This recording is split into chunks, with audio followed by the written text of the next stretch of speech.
Let's see if it's working. Oh, welcome back everybody. It's 8 o'clock on the 7th of July. It would be a Monday, and you watch this summer just evaporate before us. We're steaming through, like I say. This is episode 194 of the Scuffed Epoch Latent Space Live. I am Drift Johnson. Welcome to the show. Don't forget you can join us. There is a link in the description. You can go ahead and join the Discord, get involved. Don't miss out. Everybody's sharing stuff. It's a great old place with a bunch of great old people. Okay, right, let's have a look and see who's here. Welcome everybody. Hello, Full Dive Media. I'm doing great. I hope everybody else is too. I'm just making the coffee. MC Twig and Berries, welcome. Haven't seen you for a while. I bet you're just lurking, but good to see you. Apolloniart, welcome, welcome. Good to see you. Ferdicar, Battle Cruiser Operational. Mr. Coffee Sequel. Hey, we're going to be doing some interesting stuff tonight, okay? I've been working towards this for a couple of weeks. I hinted at it with the VO3 API. We're going to take a look at what I've done. But just wanted to welcome everybody. Brand new week. Let's start. Let's get started as we mean to go on. So first and foremost, if you like using WAN and you like generating, there's a bunch of VACE-friendly WAN models I've trained. And we are going to get around to captioning this one and making it better. So this is the most recent model we did. It's based on the video game Stellar Blade. And at the moment, we're just trying to get the style. It's a style transfer, but the captions are bad. They were done automatically with a new concept. Some of it got a bit close, though. She's putting a sword in her hair. Anyway, let's take a look at what I've done. First things first, what we're going to be looking at is on originai.com. So if you go there and you click on Kontext, you'll find the Kontext Prompt Showcase, which is a small educational course on how to get the most out of context. Instead of making like a 40-minute video, I decided to make it interactive and at your own pace. So as you can see, change the car color to vibrant metallic green. There are some bugs because I made this whole thing with AI. So in this case, obviously, it's the images are the other way around. So there are some small bugs. And essentially change the sky to sunset. There we go, right? And more. So what I've done is interesting.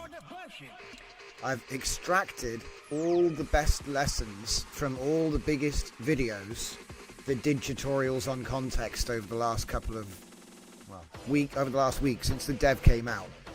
And you know what the funny thing is? It only actually added a couple more. Well, there are new ones. If you go in, you'll see before, after. So what I'm going to be doing tonight is we're going to be creating some of these images to complete the tutorial. So we're going to go through all of the new lessons, right? There's a whole bunch of new lessons at all different levels. I'm going to go through and then we're going to make the images by doing it. So that's coming up. But first, SEEDANCE API. We started working on this a couple of days ago. Wait, this isn't even, hang on, let me just refresh the page. That's better. This has been much more developed now. We're now in version 9. Yeah, and I've snapshotted every stage of the development so you can see it all. I've added a whole bunch of new tools. It doesn't just do image to video generation now, it also has an extremely dense and featureful gallery with a bunch of post-processing and even upscaling effects. So we've got cathode ray, halation and bloom, VHS V1, GSL, which offers to edge detection, pixelation, Gaussian blur, wave distortion, chromatic aberration. We have the trails effect, which I will show you now.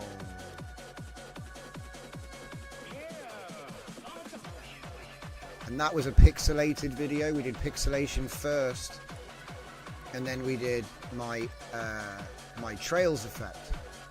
Okay, so it does cool stuff. Oh my gosh, Mr. Sheesh is here.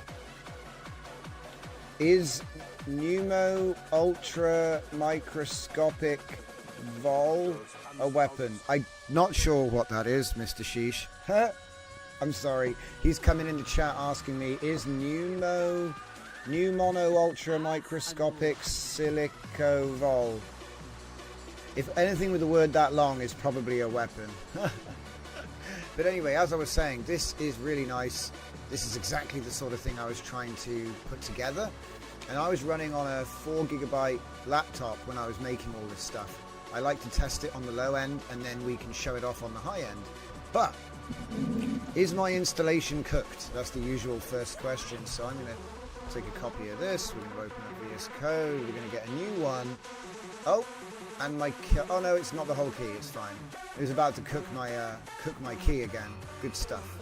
Anyway, right. How long did that take? 11 minutes. 11 minutes until a key got exposed. Every time. It doesn't matter. I'm going to be recreating it anyway. So, right. Go to Tools. We're going to make SEEDANCE Rev 9 is... Thanks for that. Just what I needed. Okay. I'm going to do git clone, and like I said, this is the most advanced one I've done, so I'm really happy with this. Excuse me. The irony is I could have just remoted into my laptop and showed it to you on there. We'll get to do the install this way, so it's more fun. And I get to guarantee that it's not like trash, because sometimes when you upload, it's missing something. Right, so we're in. Let's open it up and go down to the instructions. The instructions for Windows are download FFmpeg, add it to system path. Already done that. Next. This. Mind you, it's a bit confusing. Oh, hang on a minute. See, that's all Linux. I'm just making sure here. Yeah, so we've got npm. So it's just that. So I'm already in the right folder. So I should be able to just do... I've already got npm installed as well on this system. So I should be able to just do pip bloody blue. And then I'll get my file on the other side and issue myself a new key. Wah, wah.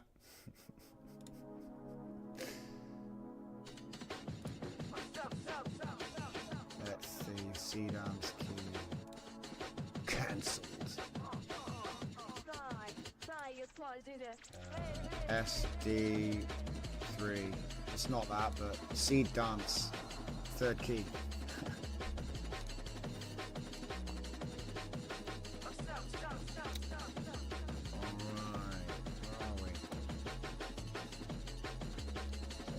Next thing I'm doing, oi, just give me my thing, please. I need to make a note of something. Hey, right, cool. So if we now do the next command, that is to copy the environment example to environment local, and then what I'm doing on the other screen is I'm just opening up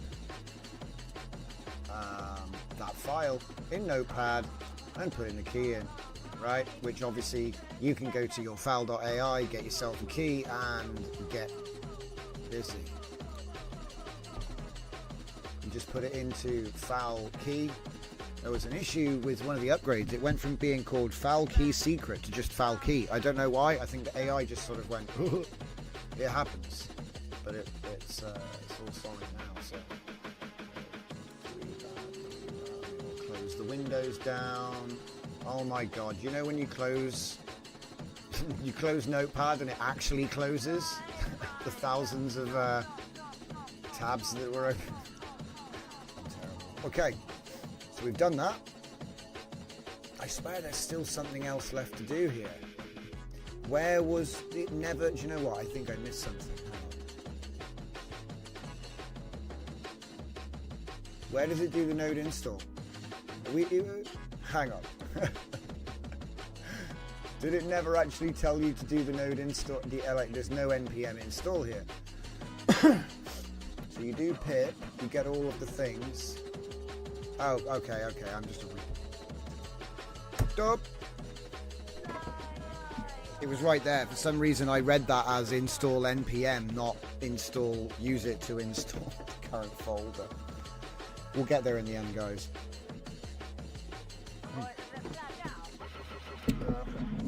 Oh yeah, you gotta love those deprecation warnings. I'm not sure if it really is a human who codes. Hang on. Nope.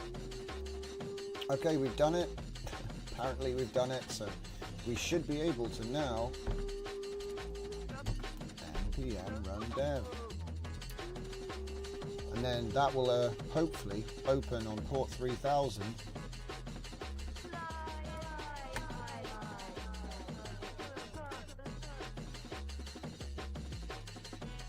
Okay. Let's get the keep the stuff down here. First run. Ooh, it's looking good. Okay. Move it over a little bit. So you all saw the fact that this generates, right? So we'll do a quick generation just to show it, right? So if I get one of my Sharonas, okay, she's looking at something. No, let's get a good one. Let's get one like here. She's looking around. Okay, so I'm going to do the same prompt with her. A woman with white hair. Oh my goodness. Oh wow. Didn't this happen yesterday? Move that coffee mug, right? A woman with white hair, comma, wearing orange fur outfit is exploring the ruins of... I should just copy this down. It's just my sort of basic, smooth prompt. The ruins of an ancient... Oh wait, it's the ancient ruins. Exploring the ancient ruins of a lost civilization. Is that a jet engine or a thunderstorm? It's a jet engine. Okay, woman with white hair. And you can have 5 seconds for 18 cents, or you can have 10 seconds for 36 cents. I generally use this one at the moment, but let's see it work, right? We have a generation queue, so, you know, I could queue up a 10-second one. It's not gonna, because I got annoyed with that breaking, so we fixed that. It's basically image to video, right? There's nothing else to it. Straight to foul. And then the difference is that when it has made the video, you can see it polling the return right now, okay? When it comes back, it'll get picked up. That's one of the reasons. It's just polling. And that is the checkbox, which makes sure it keeps polling, right? But it's just to make sure that you don't lose one, because they do just come back. Anyway, we had a bit of an issue with one of the earlier versions that did work great and everything was but it was actually saving all the base 64 into the metadata for the main program. So if you tried to actually work with the AI with it, it would just immediately context window blowout. And so I had to sort of refactor the whole thing so that it would actually write the metadata, so that when the API things came back, they would kind of be externalized as a log file format, because otherwise it would just make the main metadata just too long. And when I mean, what do you mean metadata? I mean the gallery, because most of the functions in this is actually the gallery. The funny thing is, you know, cool, we get our image back, our video back, that's cool, and it is really good, but I wanted to throw in some spice, you know. So basically what I've done is I've extracted a bunch of my best special effects nodes and just put them into this, so you can just use them. You've got all the different settings and everything. I'll show you when it actually gets there, but this is the full source. It's all up there, you can have a look at it. But yeah, the videos get saved. Wait a minute, hang on a minute. Did the toast not go off? Oh, there it is. We got a toast notification. It's already got some stuff in there somehow. That's weird. I wonder why it's still got stuff in there. It shouldn't have. We've only made one video, right? Well, anyway, maybe I need to like delete the metadata. Did I include an old metadata in this project? Is that what it is? We'll figure it out. It's partly why I do this. So anyway, when you click on a file, you'll notice that it has a little thing here. It's telling you how all of the information about it, how it's generated and whatnot. But I've added a whole bunch of extra bits. So we have the upscale queue that uses my interleaved upscaler. So it's all CPU, no GPU. This is all like Python stuff that we have as nodes in Comfy UI. And yeah, so just have a look at the output video first. This is what we got to work with. She's exploring. Okay. So then what I'm going to do, go to the poster. Yeah, something's wrong here. Oh, no, it's not. I'm zoomed in. Okay. I need to make these dialogues bigger, I think. Or have a scroll on this menu, maybe? I don't know. But no, I was wrong. All of the things are here. So I guess let's do cathode ray. If you click each of these, the configure is changing color to show you that it's for each effect, right? You can only do one at a time at the moment, but I think what I'll do is the VHS, and we used subtle. Just double check. I think this is fine. You can obviously change it and make a custom setting, or put it back to the default. And we'll apply the effect. And ignore this bar. This bar is like, I don't even know what that bar is doing, but the real thing is in this output here. So it'll take a little bit longer. It won't hurt to close it though. The nice thing about it is it's all using API for everything to itself. It's kind of funny, really. But yeah.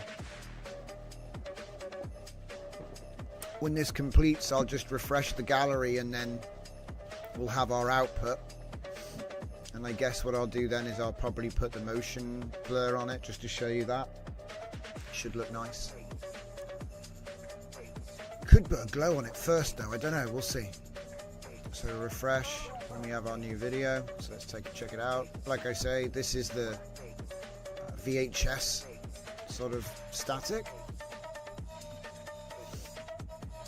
So then, and like I said, there's so much customization in the effects. I'm probably using them a bit strong to make sure you can actually see what it's doing. We'll put like a halation bloom on it as well. Oh, that broke. We found something. We found something that's broken. Right, let's go back. I'll avoid halation bloom for a minute. Let's see, post effects. Let's try something else. So that one's off limits. Cathode ray is nice. We've already done a noise, so I don't want to. It's a better type of noise effect actually. I reckon we'll just put the trails on like I planned. Oh, yeah. Okay, so we've got some stuff to investigate. I'm going to push on and see if it can apply it without customization. Let's see, trails, apply. Yeah, see, it is working. Obviously, I'd never clicked on that button. It should be pretty easy to fix, though, I think. Close that. it was funny how many things would like cause it to just stop working. So you had to like have all of these different queue managers, but it works quite nicely in the end. I'm thinking about adding different APIs so you can generate with different stuff on FAL. There's a whole bunch of different models, so why not? Right, so, but yeah, the whole point was to say, like, you know, once you've got a system, oh yeah, look at this. We can create our own effects, and nice. That works. It's kind of cool for like a digital being. Very cool. Better than a spinning triangle, though. What do you reckon? It's a little bit better than a spinning triangle. Alright. Anyway, it depends what you want to do, really, doesn't it? But there's a whole bunch of different effects. Clearly I got some problems with the modals, so I may as well have a little figure out what's going on there. So it seemed to be halation bloom and the trails. So we'll do halation first. So the way I would start to fix something like that is I would say, when we select the effects modal for halation bloom effect, it works correctly. Well, let's just make sure about that actually. Did it work correctly though? Did it work correctly though? So we'll go to the original video. Post effects, click halation and apply. Yeah, see, it does work. It's just the custom config where you go and do all of the extra parameters, because I know they will work, but clearly it breaks when you click on that. Okay, it worked correctly. However, if the user tried to use the config button to override the parameters with presets we provided, or by manual selection / adjustment, manual adjustment,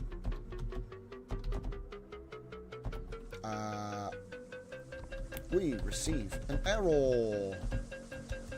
All right. That looks pretty good. Did I spell everything right? No, provided. Okay, cool. And then there's one other thing. Get it to find the error. I know it was in here somewhere. Oh.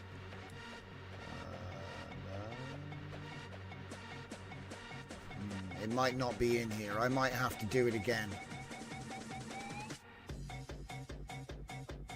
That's nothing. That's just a warning. Warning. Yeah, okay, it's not in these logs. I have to do it in the app. Okay. Close, refresh. Yeah, it's working. It's just overpowered because all of the settings are set to on and you're not supposed to use it like that. But it does prove it's working. It's just it's jacked up to 100%, you know? It's too much. You obviously want to dial it all back. So that's what the config panel's for. So let's get the error. Reproduce the error. So we're going to hit the original, get this one, get this image, go to post effects, hit halation, configure. What? Okay, that's weird. Now it lets me do it. I swear it broke a minute ago. Right, let's go with dream sequence, apply. Strange. We do have a log of the errors, so I'm going to copy them. Oh, wait, no. Okay, video thumbnail generation. Oh, wait a minute. Okay, that's not it. Wait a minute. I think I know what it is. I think that the metadata.json that came in with the installation is scuffed. It shouldn't be part of the installation. Right. I think we got to the bottom of it, guys. Because it builds that file on installation, like when you actually first get a video back, it builds that file and updates it. So I think that what's happened is, let's go and have a look at the repo. I bet there's a folder called public which contains a metadata.json and there'll be references to video. Yeah. Delete. We don't need it. It gets built on start. but it wasn't in the git ignore. Bottom line. Also, we don't need videos because that's confusing as well.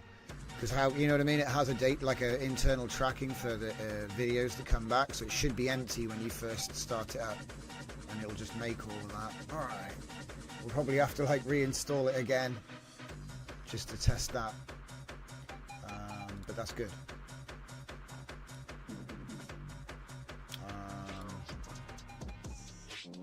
What the hell's going on here? There we go, we're back. Did it actually...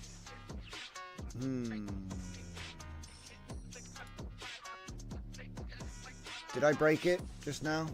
Oh no, it's still doing it. It's still doing it. It's a big job. It's a big job, guys.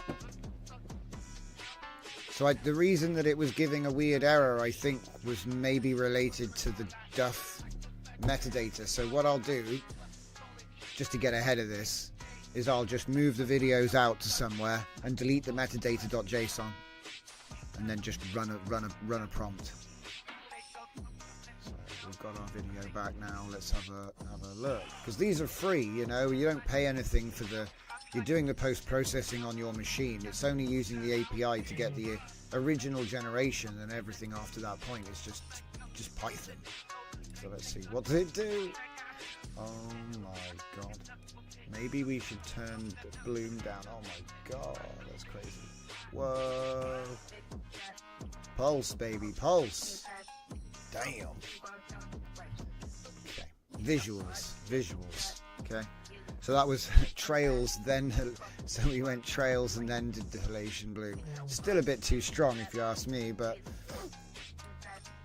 like I said, there are many effects. So yeah, let's see, we've got videos that don't exist, and that's why it's saying can't find it. He's trying to make thumbnails for videos that don't exist. So let's tidy that up real quick. Take my goods.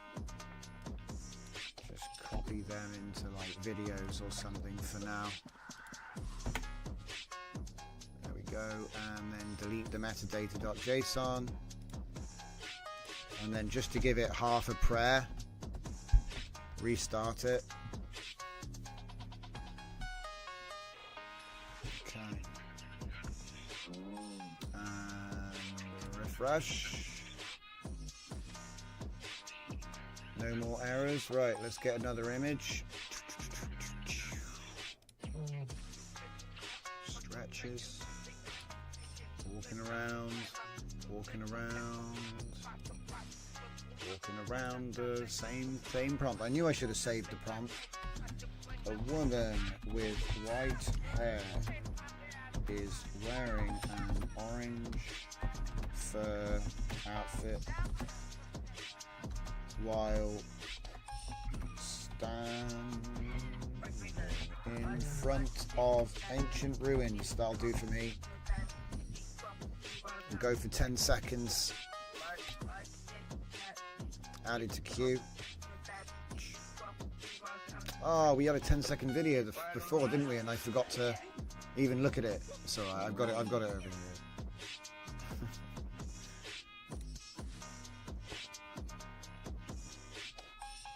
I am thinking about, you know, changing like canvas sizes. It's like a bit narrow and stuff like that.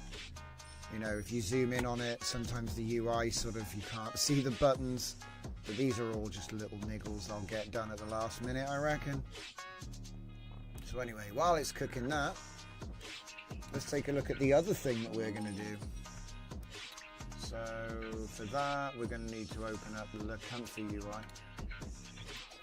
let's see.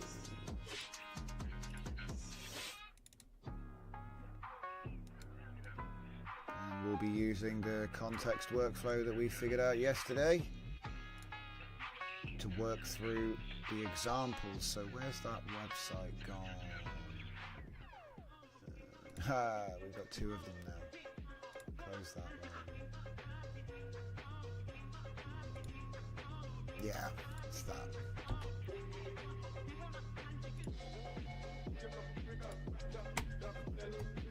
There we go.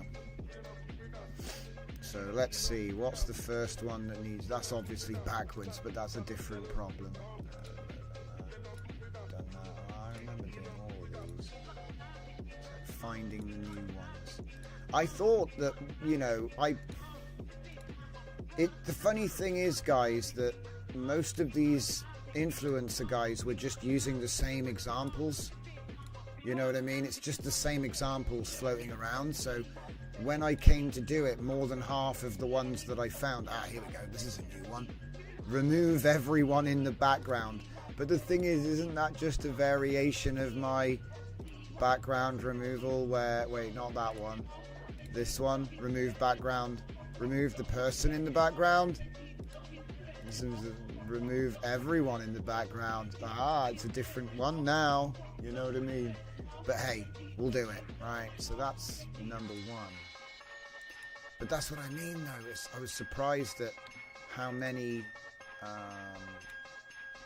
oh, that's a good... Remove the UI. So yeah, I did have one like this, but this one's easier. I'll take that.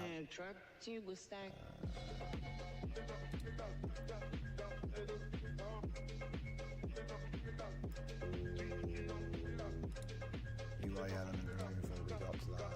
Color, yep, that's a good one. Yep. Let's see. Realistic to anime. Oh, okay, cool.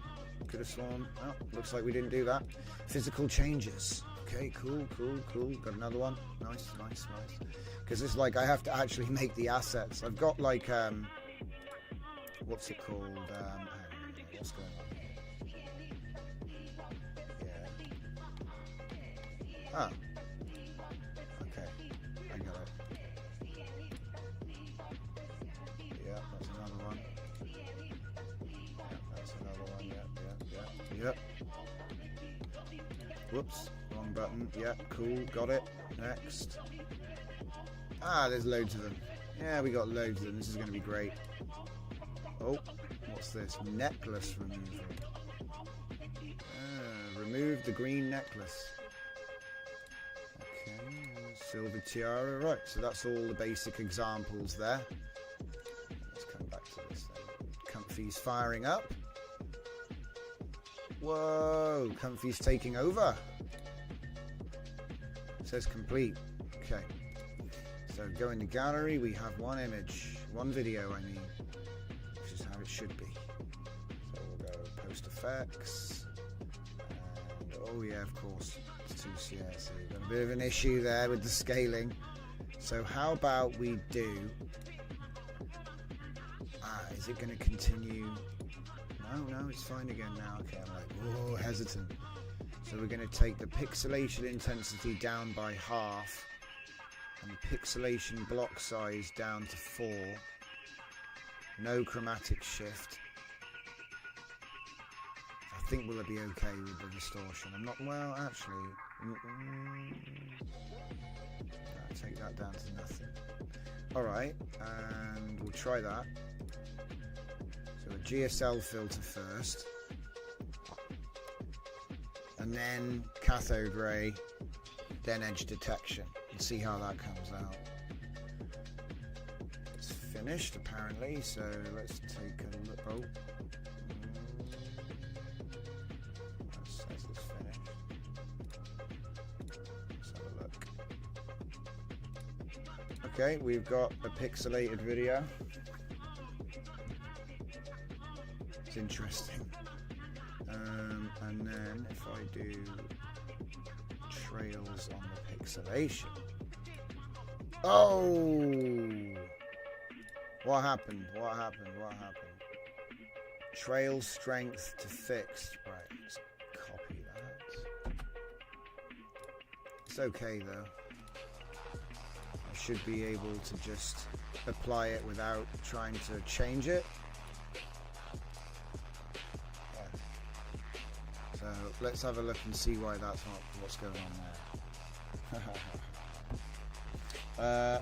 When we try to override the parameters for the Trails V2 effect. we receive an error in the console. However, the effect is working with the faults. We can investigate. Cool. So while it's done that, it should have finished it. There we go. It's done the job. So the addition of the pixelation lends a different type of. It'll have a different effect with the.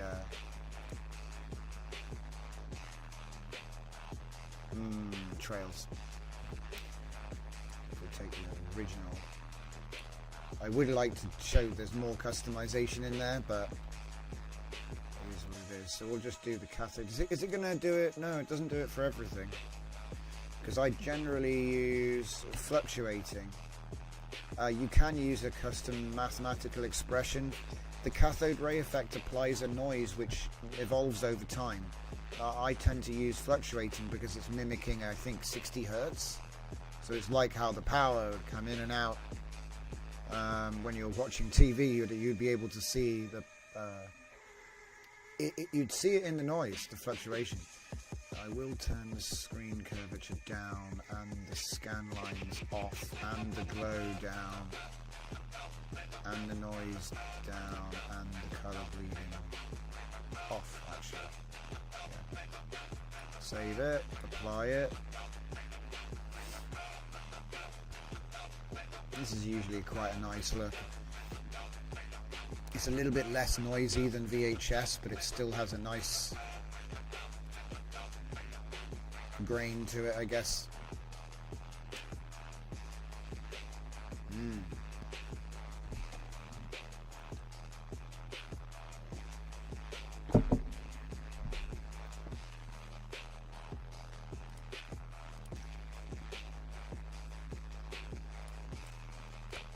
Right, so when you watch it, there's a bit of a noise to it which is flickering in and out over time. You can barely see it in the background. The YouTube compression might not show it as much, but maybe you can see it in her cheeks a little bit. Like it just gets a bit rougher and smoother over time. Everything is getting rougher and smoother over time. And that would be part of a multi-stage effect. That would be one of them, you know. So what I'm trying to do is basically build a lot of my tools into this sort of system, right? I think the next thing that I'd probably do here, just to show you the upscale cue. So obviously we can do 2x, but it's already 720p, so we only need to do 1.5 to get to 1920. Allegedly. Is this going to break? No, it didn't break. Okay. So my upscaler is pretty fast, but it does have a whole bunch of different settings. Let's see, advanced bicubic blend is interesting because I actually recommend Bob, advanced bicubic Bob. Sometimes I'll use basic bilinear weave. Or blend is sometimes good as well. But anyway, whatever the case, we're just going to use the quality upscaling with no changes. It does have edge enhancement and a temporal radius. It's basically making rows from adjacent frames in the video. New rows from frames. Or it's taking them into account anyway. I don't even know what artistic effects is, but... So we'll start that, continue in the background. So it has its own cue that you can't actually see right now. I wish you could, but this is just the generation cue. I was thinking about adding... like, you know, put the post effects and the upscale cue in here, but I haven't done it yet. Just haven't done it yet. But I was thinking as well, you know, the way this works is you have a gallery that kind of sits behind. So, you know, in theory, you could add any API generation, maybe like a tab setup. So you've got SEEDANCE, VO3, you know, and so on. They do take slightly different parameters, but that's just this card, and ultimately when you get the video back, it's just going to be another video in the gallery, so it doesn't really matter where it came from. Additionally, this whole thing is done on API. So, you know, everything it does can be manipulated through various API endpoints. The whole thing. So that's also quite interesting. But it's actually built for 4-second video, because that's typically what we're doing. We're typically doing 5 to 10 seconds max.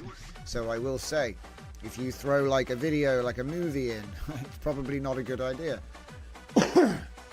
I don't know how robust it is with long video, you know, because typically we're working with little clips we've generated, aren't we? So that's what it's for, really. It wouldn't be difficult to put in a bunch of batch, what's it called, batch stuff. Okay, so it should be ready. Let's take a look at our upscaled video. Now this is my retro upscaler, so it doesn't make it sharper. If anything, it's like gonna blur stuff. Did we get a bit of motion blur then when she, yeah, we did, nice. Do it again. Get a bit of motion blur. It's like a low shutter speed. Yes. It's not like, it's SD. It's supposed to be SD. Cool. Yeah. Because that's the whole point. Interlaced mimics 1080i, not 1080p. So it's like upscaled 720, basically, is what it is. And that's why it was so fast. Don't know why it keeps saying 10 seconds. Oh, that's how long it is. It is 10 seconds long.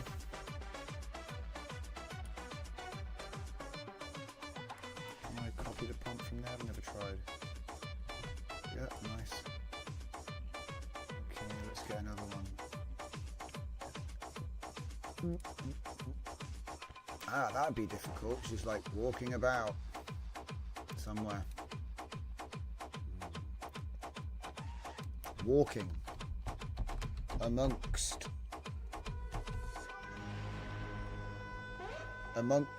the ancient ruins. 10 seconds, go. But yeah, I kind of like it. It's good for doing like animating your own work, as far as I can tell. I don't know if there's a way to like enhance the prompts, make them better or whatever. So far I've been getting good generations. You know, if I ask for something I get it, so I'm treating it kind of like that. I'm not trying to be fancy. They're probably enhancing our prompts on the other side. I don't know.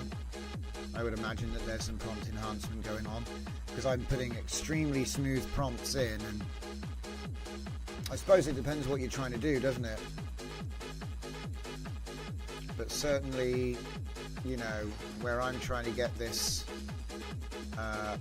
sort of holographic 80s synthetic persona looks, right? Trying to work on this stuff, like hologram looking stuff. And obviously I'm using Sharona for that, but that's just because I've got good samples to go with. They're all very consistent. What's that one? Cathode ray. That one is cathode ray interlaced. That one is the original gen. And that one's the pixelation GSL. What's it doing? Oh, did it come back? No, not yet. It's still making it. Yes.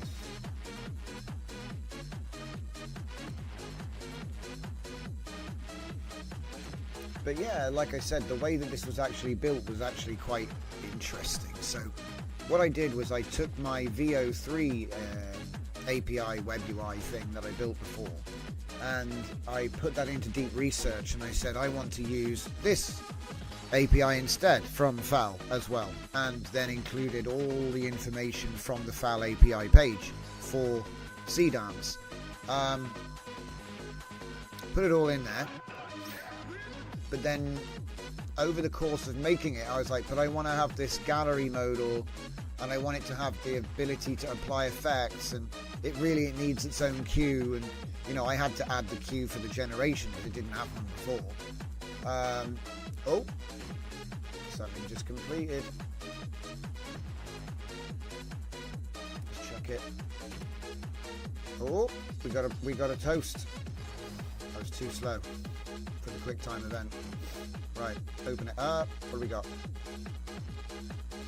Considering the face was low quality in this one, that's pretty good. It actually improved it. You get a good 10 seconds there. The character is, apart from the long sleeves, she doesn't have long sleeves, she has gloves, and then like whatever, it's a small thing. To be honest, I think it's my image which introduced this, not, you know what I mean, it's my mistake, not theirs. She's walking around the ruins, it looks pretty epic. I like it, I like that. Okay, so let's do a post FX. How about we do a different GSL? What about do something crazy like the wave distortion, which is insane. Probably a bit much, but you know, the point is these are nodes which I've extracted, so I gave it my node and I gave it a prompt to extract the logic from the node and then expose the parameters in that configs modal, right? Take a look at this. Whoa. Maybe it was a little bit too strong, but it does just do this. Look, see, there she is. She's actually walking here and here.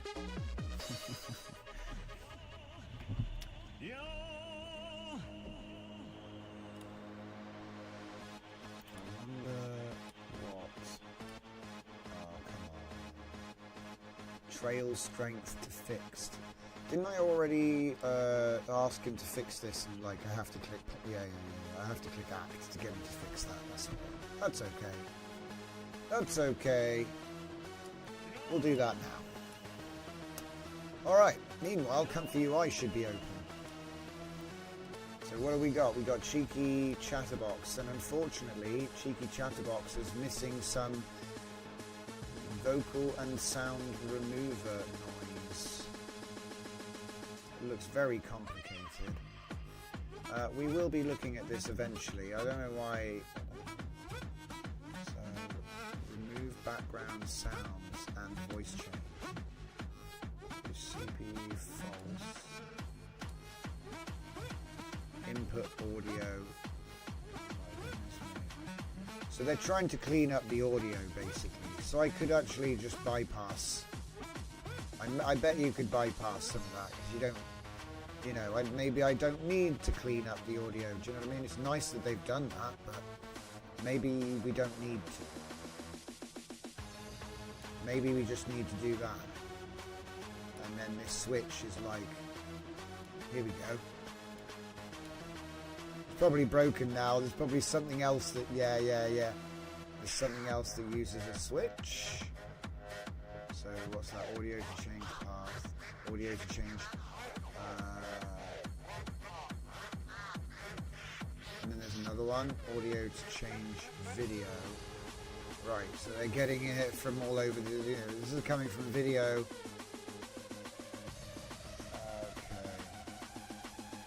So, where's the controls that let you say which number are we using right now? There should be like a thing that says 1, 2, 3 on it somewhere. Oh, and there's another switch with 3 in it, look. So voice clone from video. That's why they're removing the background. So let's just take that off. Where's the other thing? Take that off as well. And if I'm wrong, well, I'll plug it back in. It's not what we're doing right now, though. We need my most recent contributions. Should we use the chain and then just block it off? Yeah, chain, we'll use the chain. So this is probably one of the most useful workflows we've done in a while. This would be a flux context chain, so you know, we could just go ahead and put any one of these images in here. Maybe we'll go with that one. And when we run it, it'll take a while to load up, and then I'll show you what happened. It's going to add a hat, make the hat red, set the hat on fire, and then set the world on fire. Then it's going to restore her face, and then it's going to upscale it, all in one. But my plan is to provide the examples for these lessons that we've got here, which should be nice because, you know, these are basic, but the next level will be a bit more advanced, and then so on. So in that way, we're going to end up doing the other half of my course. Now, you can decide whether the lessons were worth adding or not. They were taken from the top 500,000 subscriber AI influencer channels. I think I extracted the transcripts from 3 of them, and then we took all of those lessons into a plan and built them into new nodes on the, or new cards on the website. All I've got to do, like I say, is make the images. I do have art team documents that tell me what the file names are, but we'll get there. So I wonder how my video's coming on. I think it's finished.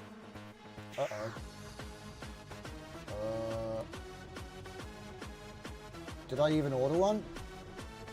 I think I'm going mad. Ah, here we go. We've changed the code. Cannot read the properties of undefined because effect trails, fallback was missing trails v2. Defaulted to cathode ray. Ooh, there's a problem with using code evolution, guys. He gets a bit confused and starts using better properties from a different thing. That's bad. That's dirty code.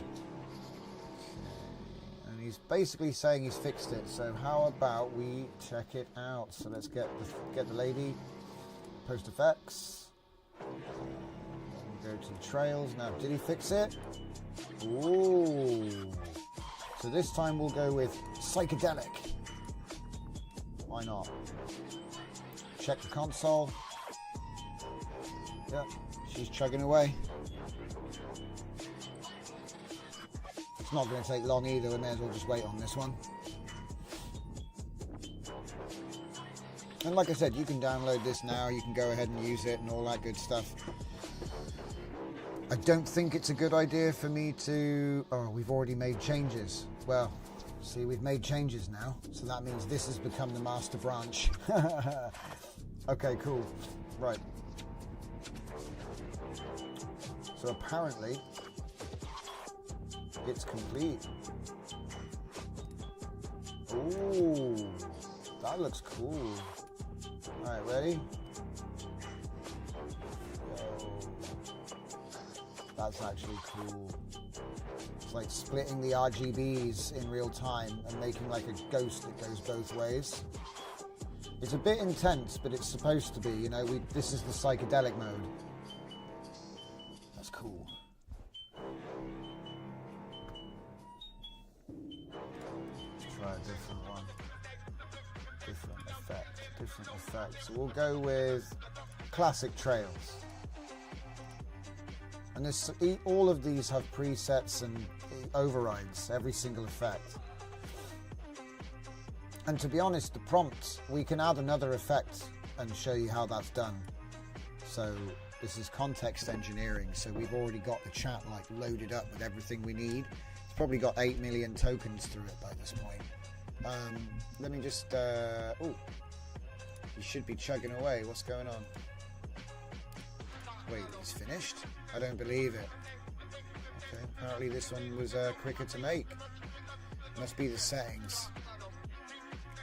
Wow, this looks kind of like a laser scan or echolocation or something.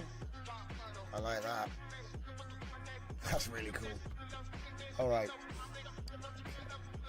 Special effects time. Let's go. Do you know what? So, what does that one look like? Wait. Yeah. Wait, which one is this? Ah, yeah, this is the one that got noised. Right, cool. So we'll use that and do the same thing.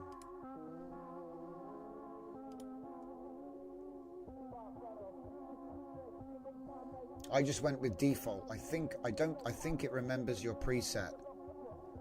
But I feel like now it's doing something different. Right, so what happens if I say I want classic trails, save?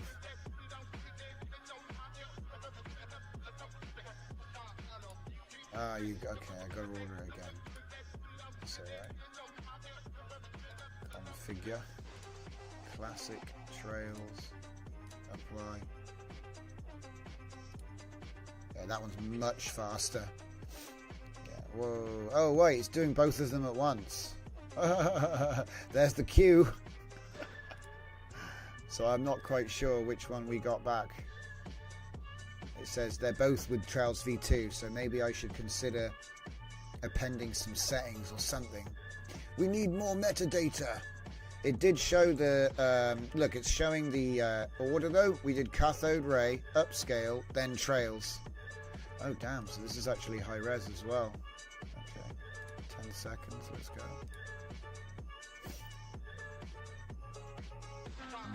Not a lot of movement, but yeah, it is more. Whoa. And there's the hand going down. Interesting.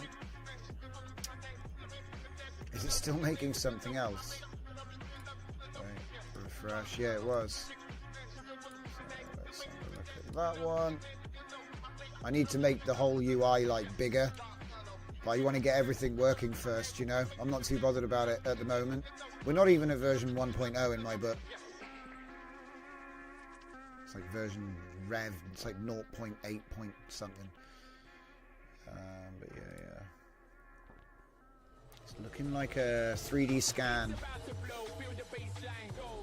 No RGB split. It's like a fake, like that laser scan. It looks really good. That's really good. So it's like, I haven't called it that, but it's like what you can make with it, you know? What you can make with it. Alright. Have we loaded yet? Alright, so here we have it. We have wearing a hat. The hat is red. The hat is on fire. And finally... Wait, what? Where's the last one? God damn it. Oh, there it is. The world is on fire. And then, of course, her face has become somewhat degraded by all the special effects. So, we will try to rebuild her with Reactor. I don't know why it's getting stuck, but it's getting stuck. Oh my goodness me. Oh, wait. Oh, let's see. We can at least get to the upscale. And then, you know what time it is. Oh, baby. So yeah, we've restored her face with a pre-trained face swap model with Reactor. Because Sharona is a character from a book. She has a face, Safe Tensor's face. So we can just restore her face no matter what we do. If she's good, don't worry, it's magic or something. It's not canon either. There's no magic in her book. She's just the cave girl next door. So we're going to wait for the upscaler to work while I go and do coffee time.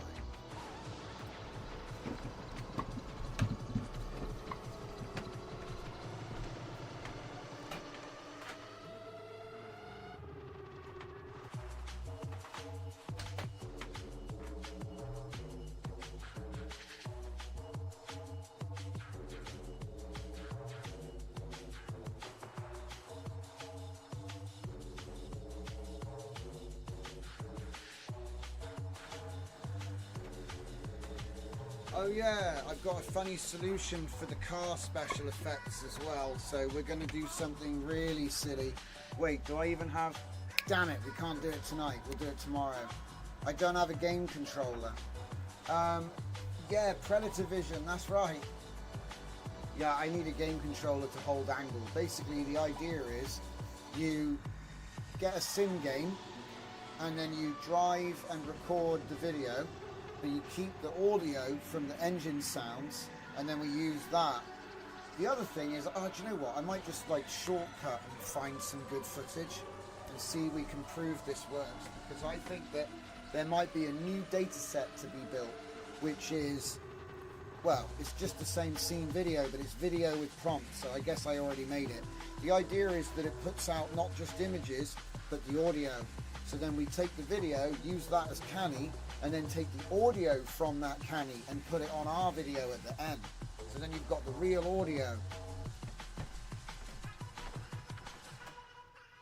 I'm glad I got a big mug, because I tell you what, that's a lot of coffee. Alright. Move this cable, don't unplug it.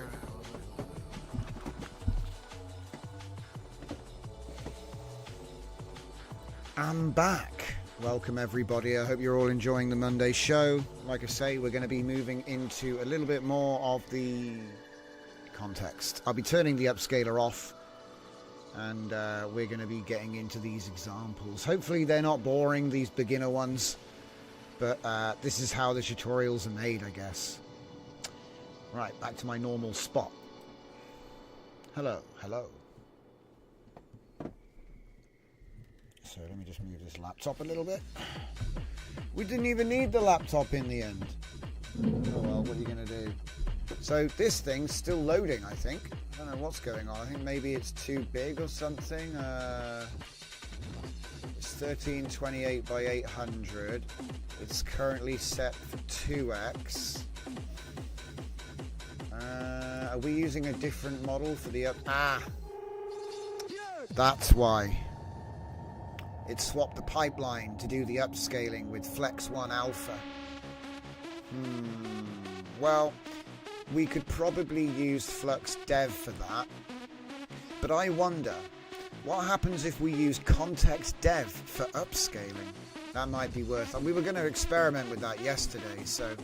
And just to make sure it's not like doubling up the pipeline, I'll just take it from up the top there.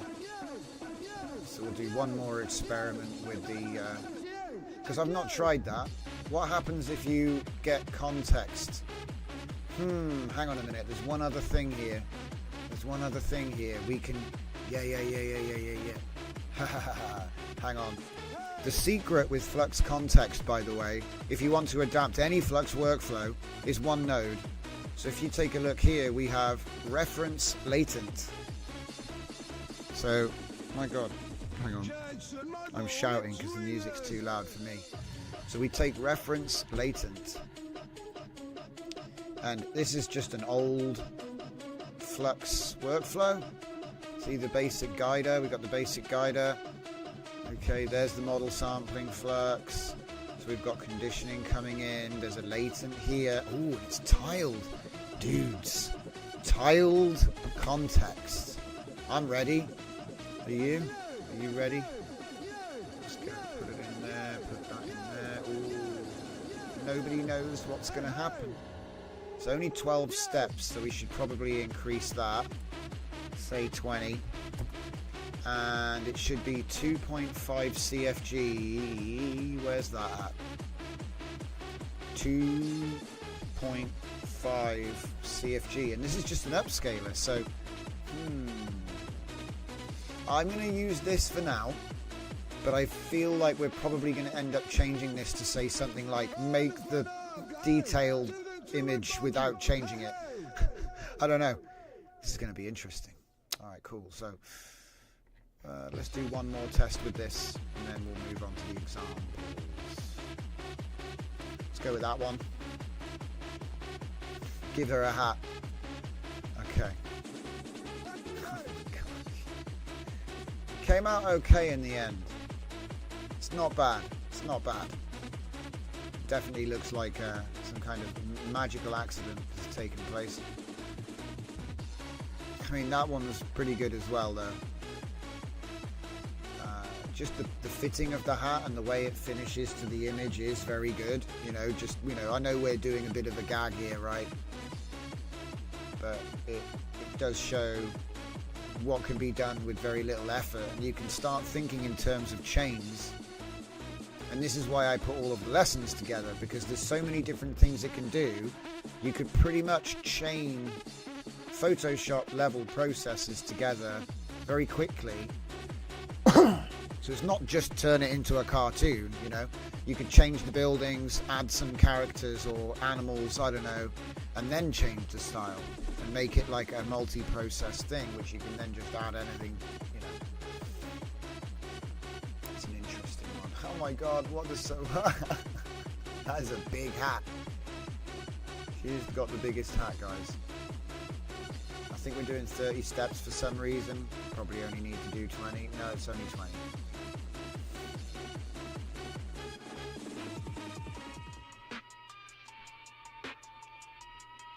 Oh my goodness.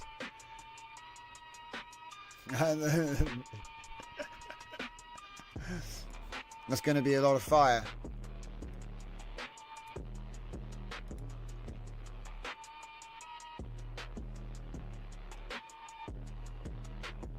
And again, we could be using these outputs as our inputs with our video stuff as well. So it's like, you know, being able to do this editing stuff and then having the ability to just shoot off a video as well. It's like... Needs to fix the face now. But we'll do the whole world on fire first. Just looks like she's holding a giant flaming pizza now.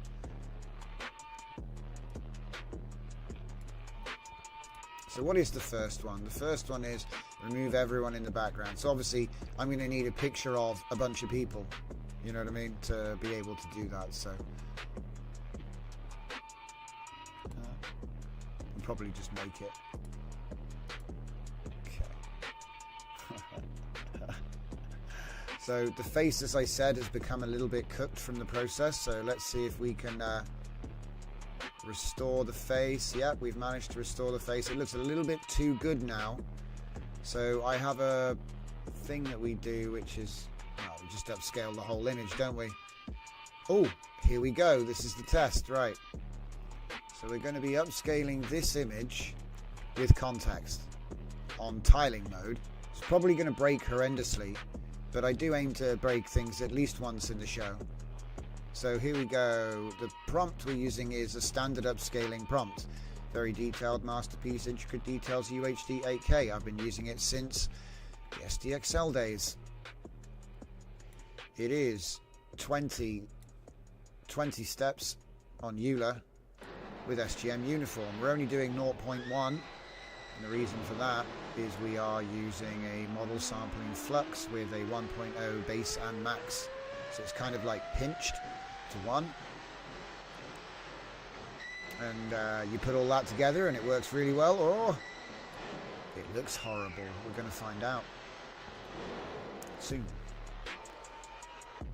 While it's working on that, let's get an image from that output. Where are the outputs going then? We're in... I wish I could just come to this folder with like a shortcut. I'll have to add it to my thing.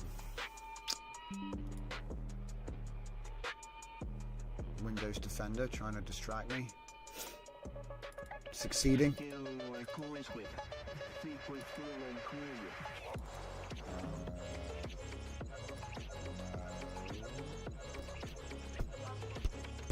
Oh, stupid me. I forgot to put any of my project file path stuff on, look, and it's all just spewing into the void. Yeah, normally I do subfolders, but we didn't do that, so we've actually got that image there. So how about you take this one? I don't know what it's going to do. Let's see what it does. So a woman wearing an orange outfit,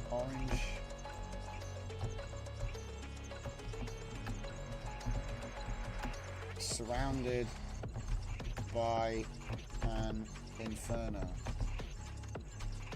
She's surrounded by an inferno. Scene appears to be arcane.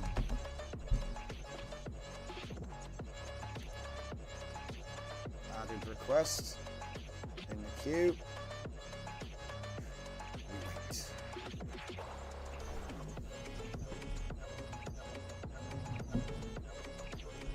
Man, that was a lot of coffee. It's taken a while to cool down.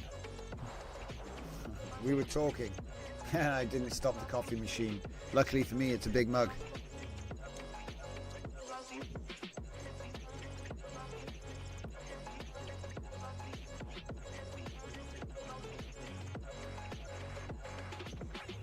Any minute now. Don't keep us waiting.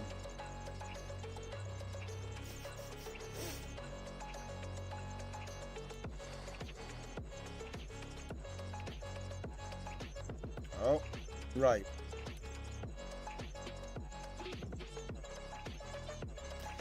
Okay, so we got our upscale. It's 2560 by 1536, which is plenty big if you want to downscale that. I would downscale that to normal resolution size and with a little bit of noise. That's not bad. When you're zooming in, you can really see the imperfections, right? So bizarre.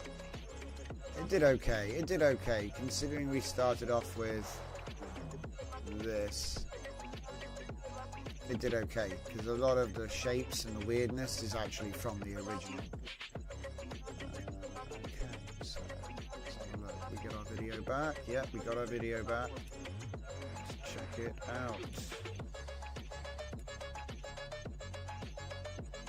out.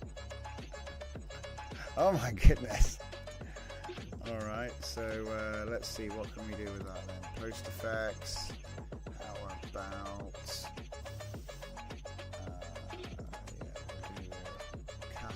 ray degraded, but keep the scan lines and the curvature this time, and the glow, just keep all of it, but the color bleeding can go. That's going to give you chromatic aberrations,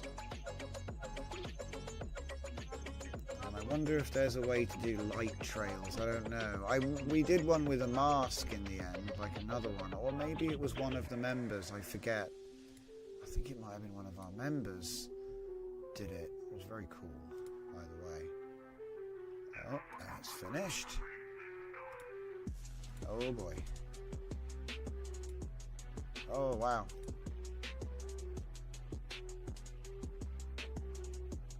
Not bad. Bit heavy on the scan lines, right? But I wanted to show, like, yeah, it can do that too.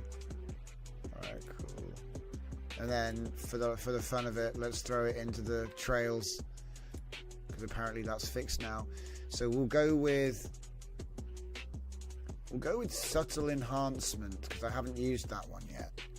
I feel like it's probably not very subtle, but let's find out. Because the thing is, you can always use videos as different layers on low blending, and then you can relight things with effects as well in interesting ways, because they will match up. Oh, what the heck's happened here? Yeah, I knew it wouldn't. Oh, it's subtle, guys. Nice and subtle, you know what I mean? Totally not subtle at all. Mind you, it could have been all of the lighting that did that. I don't know. I've seen that. See, what I should do now is make like a thing where you can combine them with loads of like layers, like use subtraction with this on that and weird stuff. But yeah, anyway, I like messing around. It's a cool little tool. How much time have we got? Yeah, we got time. So let's show you how we actually added these as well. We can do that while we're working on these examples. So first things first, we need a before and after for remove everyone in the background, right? So let me see now. It's not very fast, is it? I think we'll turn off these for now, and we'll turn off that as well for now, and we'll just work on this thing here. So I'm gonna say, we don't have. Do you know what? Just to be quick, and I think I've still got some space bucks.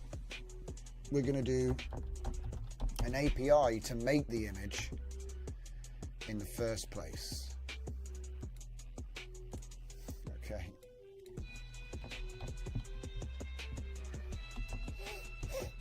So I'm going to say, put the upsampling on. We're going to take full advantage.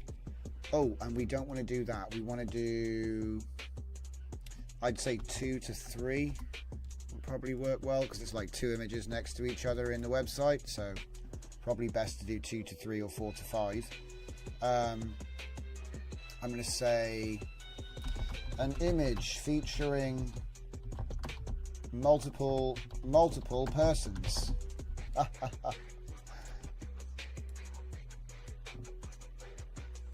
And hopefully I still have space bucks. Let me check. I have 5.97 space bucks, guys. Okay, so we have people. Excellent. This is going to work excellently. So I'm just going to save the image and then also copy clip space. And then we're going to... Wait, what's that? Is that some kind of funky loader? No, it's just an image. It's just a thing. Cool.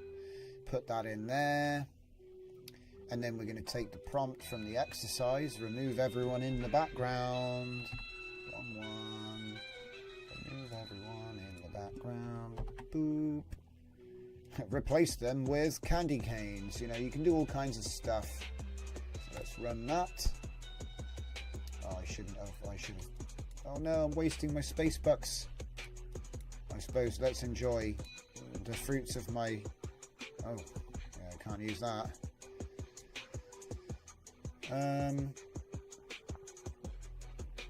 Okay, so yeah, remove everyone in the background.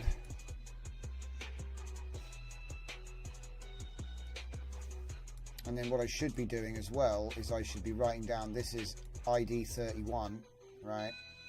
So then in my downloads folder, I'm going to have new art, and this is just the art team output, right?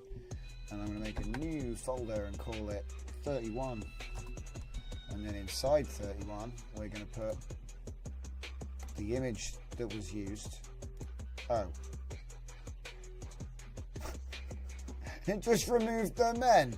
Hey! It just removed the men. What was the prompt? Remove the people in the background. Are they aliens? It said remove everyone. Maybe we can improve this lesson. Okay, so that is the original image. So I'll put that in the folder. That did not succeed. Let me just test if that's a good prompt or if it's just a bad seed here. A different seed, and let's seed on random. It's on fixed. Okay, so change it to random. Context dev, yeah. So remove everyone in the image, maybe in the photo. Remove everyone from the photo. I mean, that was surprising. It didn't really do it, did it? Okay, well, while it's chunking that, let's get the other thing ready. So, I have to be quick. So, if I go into my repos, I'm going to go to DJZ nodes, and grab an effect. So, I'm going to grab the MD file that it comes with and the effect itself. So let's find something which I haven't actually done yet. Oh, I know. We could do the VHS V3, which is like the funny lines that come down the screen. I don't remember what was the deal with V2. I've forgotten because I don't really use V2 very much. What does it do?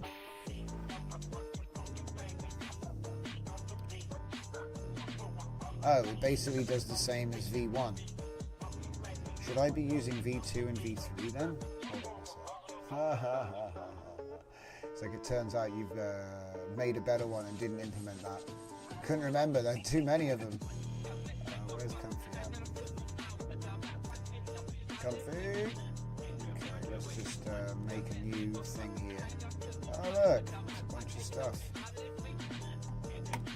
So, let's say I want to test out my VHS notes.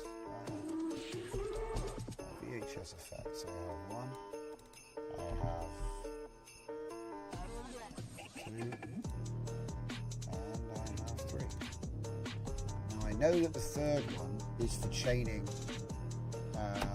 with the other two. But I forget what the difference.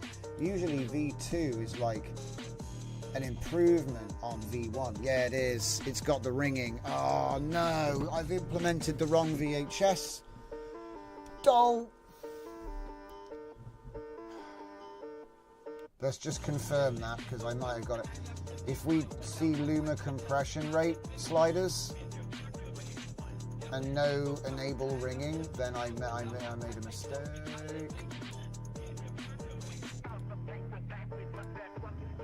So we'll pick the woman on fire and go to post effects, go to VHS, configure, and what do we got? Luma. It's the wrong one. But it does say V1, so I'm saved. I can just implement V2. So it looks like we're going to be doing the V2 and the V3. I think doing the V2 first makes more sense. So let's check comfy again. Yeah, so we've figured it out. I don't really need to do this again, but for the sake of really, it's going to look something like this. This is that's my first attempt. This one was better, I remember, because I made a numpy table to get the ringing right. So it's got it's about as accurate as I could get it. This one was just a simulation. This one actually had some data to base it on, so it's much better. And then this puts like the scan lines and distortion bands that you often see going up and down the screen. So also, the values that are in the defaults are extremely strong, and the intention is that you like see what it looks like and dial it back. That's the intention anyway.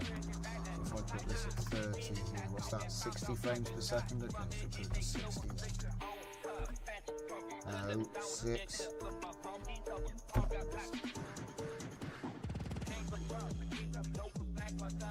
It's going to do the VHS, then it'll do the other VHS. Like, I haven't turned anything down, so this will be at full strength.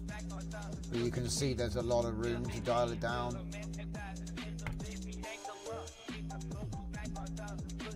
Man, that coffee was nuclear. It's good though.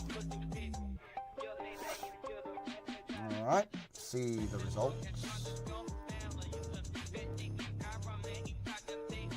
So as you can see, it's got the funny lines that you'd usually get on like camcorder, tape footage, whatever. You control how many there are, how fast they go, and all this. It's also got the distortion bands. And then if we look in close, you can see it's got that, the ringing that you get from VHS. It's the best one I made, so I need to implement that. I think that's our target. And we can go back to what we were doing before, which is where is it? No. This is the part of the stream where I've lost my place. This one. Where'd it go? I was right in the middle of my backswing.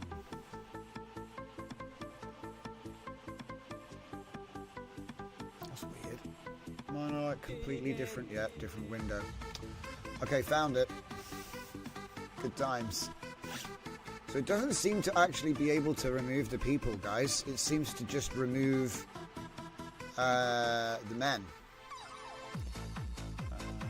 How about remove all the people? How about that?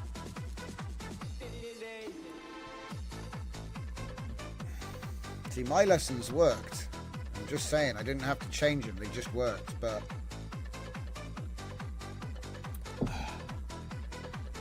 I took these ones from larger channels. One of them had 500,000 subscribers and he was putting Emma Watson in different dresses. I thought, that's spicy.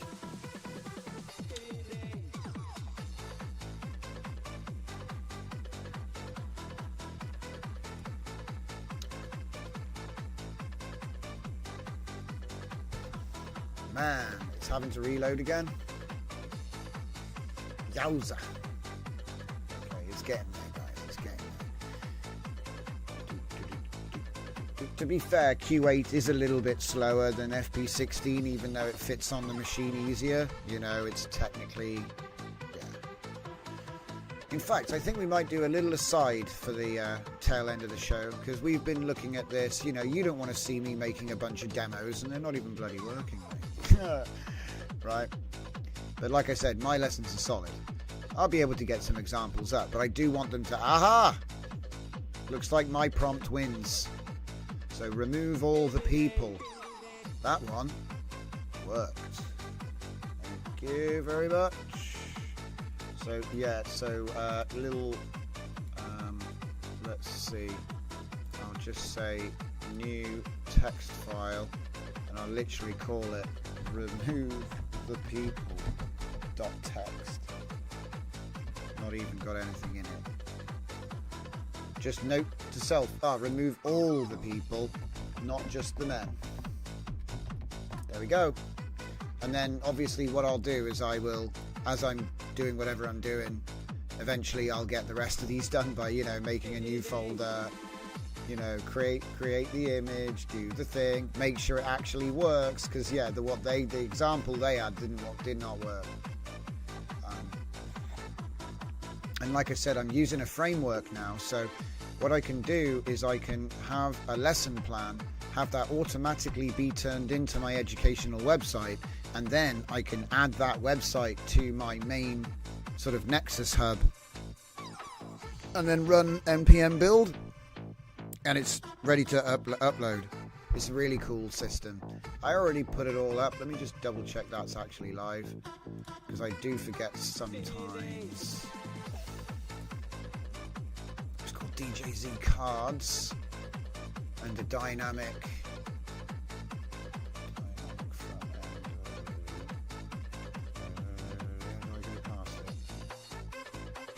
DJZ cards, that's public. Yeah, I think that's it. I mean, the educational mini site is just an educational mini site. You can make them all day. I think there is actually a website for that as well, the Kontext. See, there's the zero vector version. See, I've been enjoying making these interactive websites that like have tasks that you can complete, and then it's like if you do all of that, you know what to do.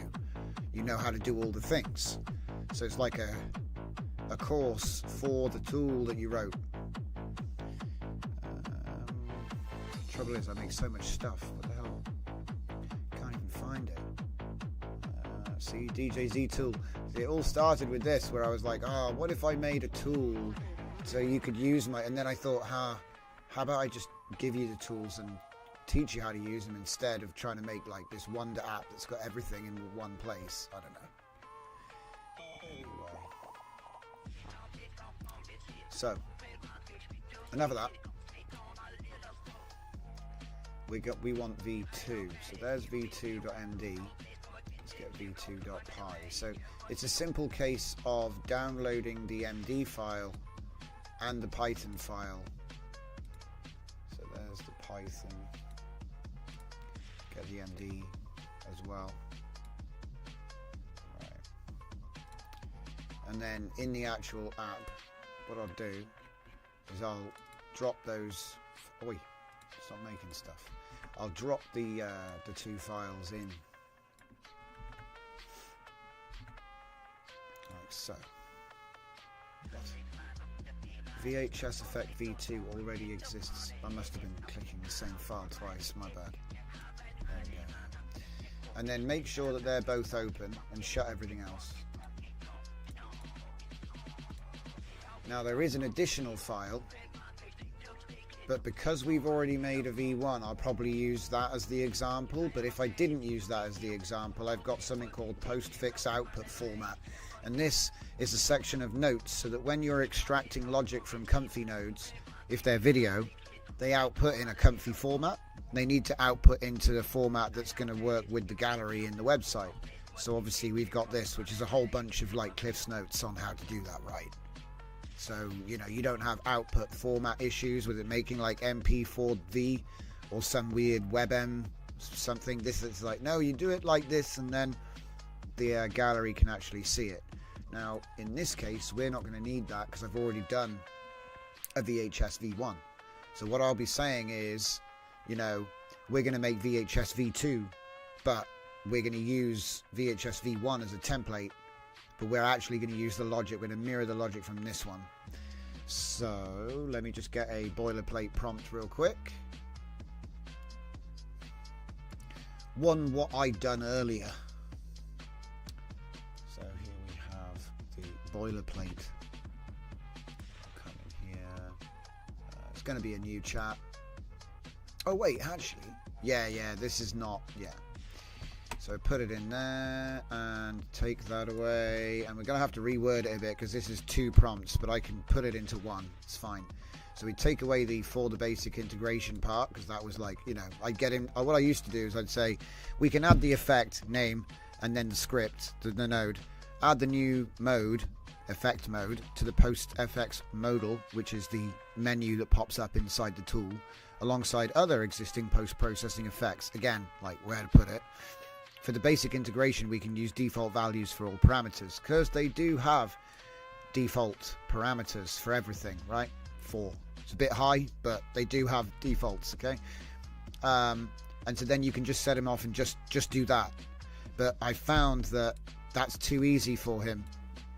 So then the second prompt I would do would say next enhancement completes the effect by exposing all the parameters following the same form as the other effects. So that's a bit of shorthand as well, because we've already set that. The first prompt when we do this, we have to define what that means, but after it's written, you can just kind of refer to it with a bit of a hand wave. So while it may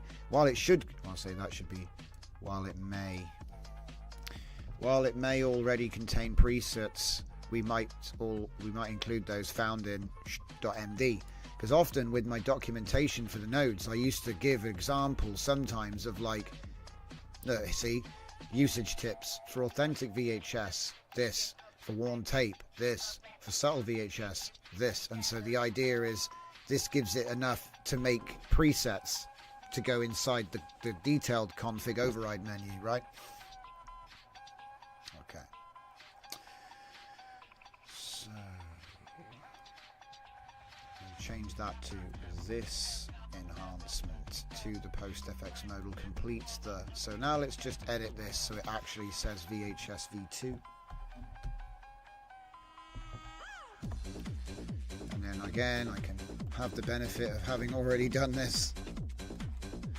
VHS effect v2.py first, mirror the logic inside to add the new effect mode to the post effects modal alongside the other existing post processing effects. This enhancement to the post effects modal completes the VHS v2 effect by exposing all the parameters following the same form as the other effects. While it may already contain, we might include those. Okay, with all the parameters as overrides. Follow, and this is a big shorthand, that is, because by that I'm saying I want a reset button, I want presets, a bunch of them from the usage tips section, right? And then I also want it to be saving and persistent and all this stuff. So it says you're asking for a lot. It's a big old magic spell there. So we might include those found in here. And usage tips. There we go. Put that into plan mode. And then I'd be basically getting ready to do the V3, which was the banding. Because really you need to do V2 then V3 to get the full VHS effect. See, my hope is that I can eventually have like a chain. I want to be, because right now what we're doing is we're selecting a video and selecting an effect. And what would be really nice is if you could have like a list, you know, like a hamburger, and you could add things to the hamburger. So there's layers, and it would go from the top to the bottom, and you could reorder them.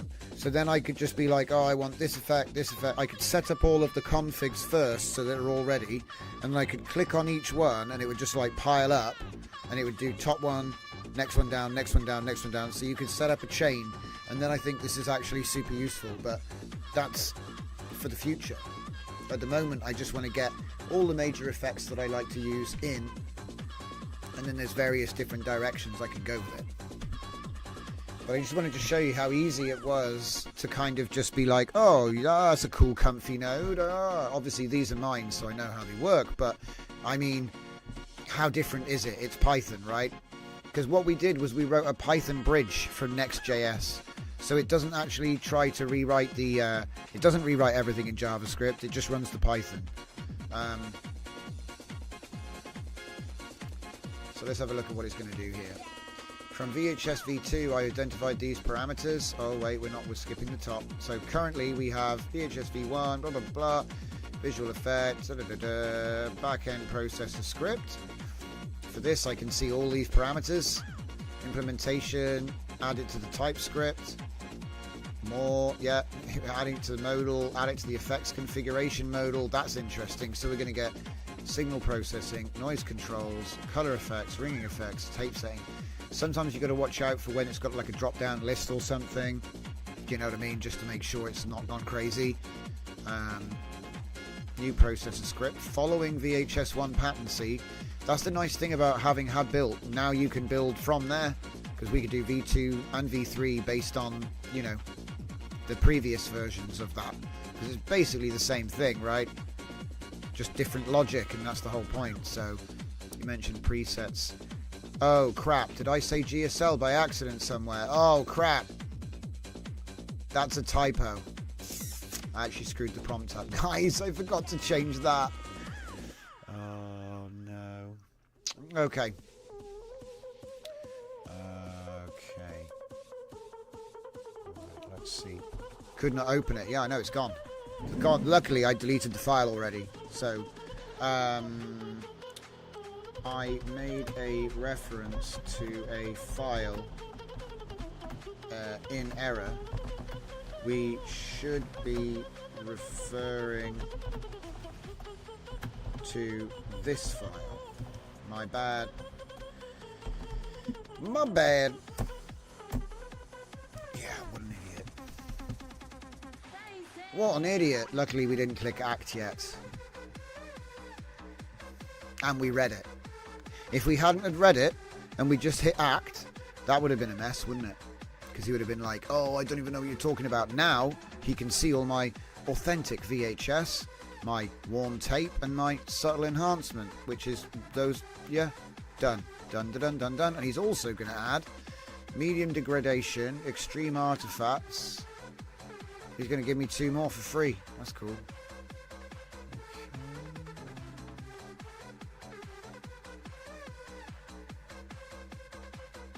All right, looks good. Let it rip. And what else have we got? So she was generating, was she? Oh yeah.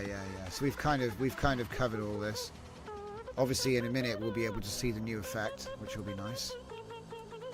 It's just going to be another VHS, but it'll be a little bit cleaner. It won't be like so noisy and rough.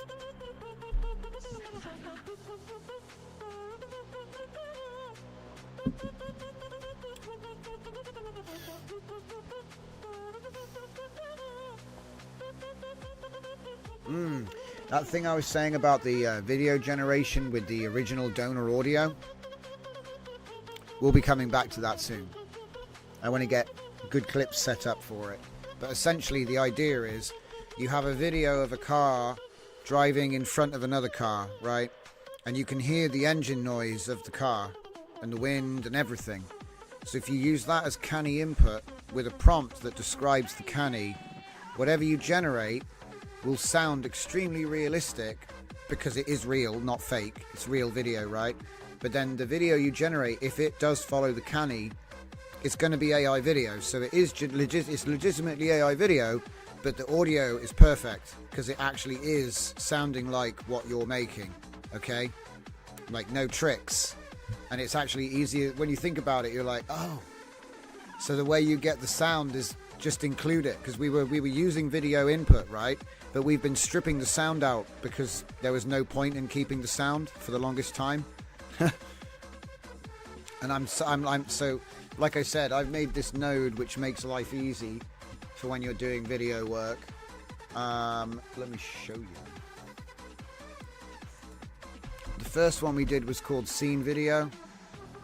And this is nice because it gives you the frames, it gives you the audio, and it gives you the file name text. Okay? But it is just video. It's just video. There's nothing, you know. So look at this, drift certified. Are we generating at the moment? It's comfy. I don't think we are. So if I, oh wait, hang on. That's going to be, hang on. Let me do a select here because it's going to dump the whole video. Let's just do frame 0, right? So this will be one of my real footage. Yeah. So there it is, right?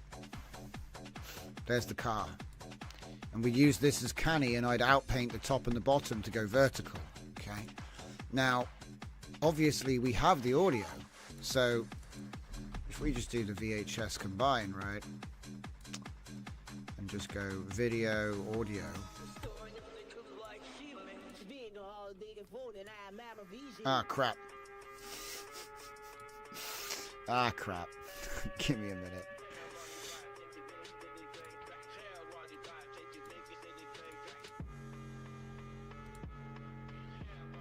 He's going to do it in 8 FPS GIF. Give me a sec. Forgot to set it up.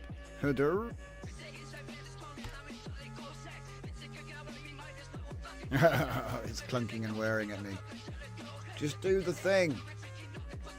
I love it when Comfy gets his knickers in a twist. It's because I'm asking it to do something silly, to be honest. So, dear, dear.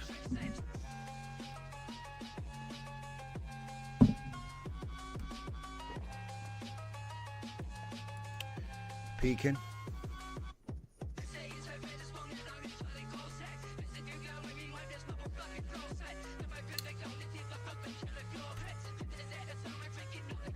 Man, do you know the biggest thing? Like, it doesn't stop when you tell it to stop. It doesn't stop.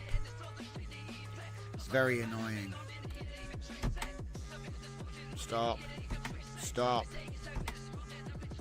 Very annoying. Yep, stop.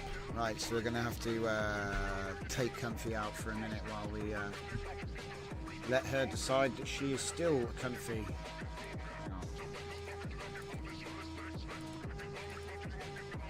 It died. Basically, it died cancelling a job. No. But I really needed to I needed to do it.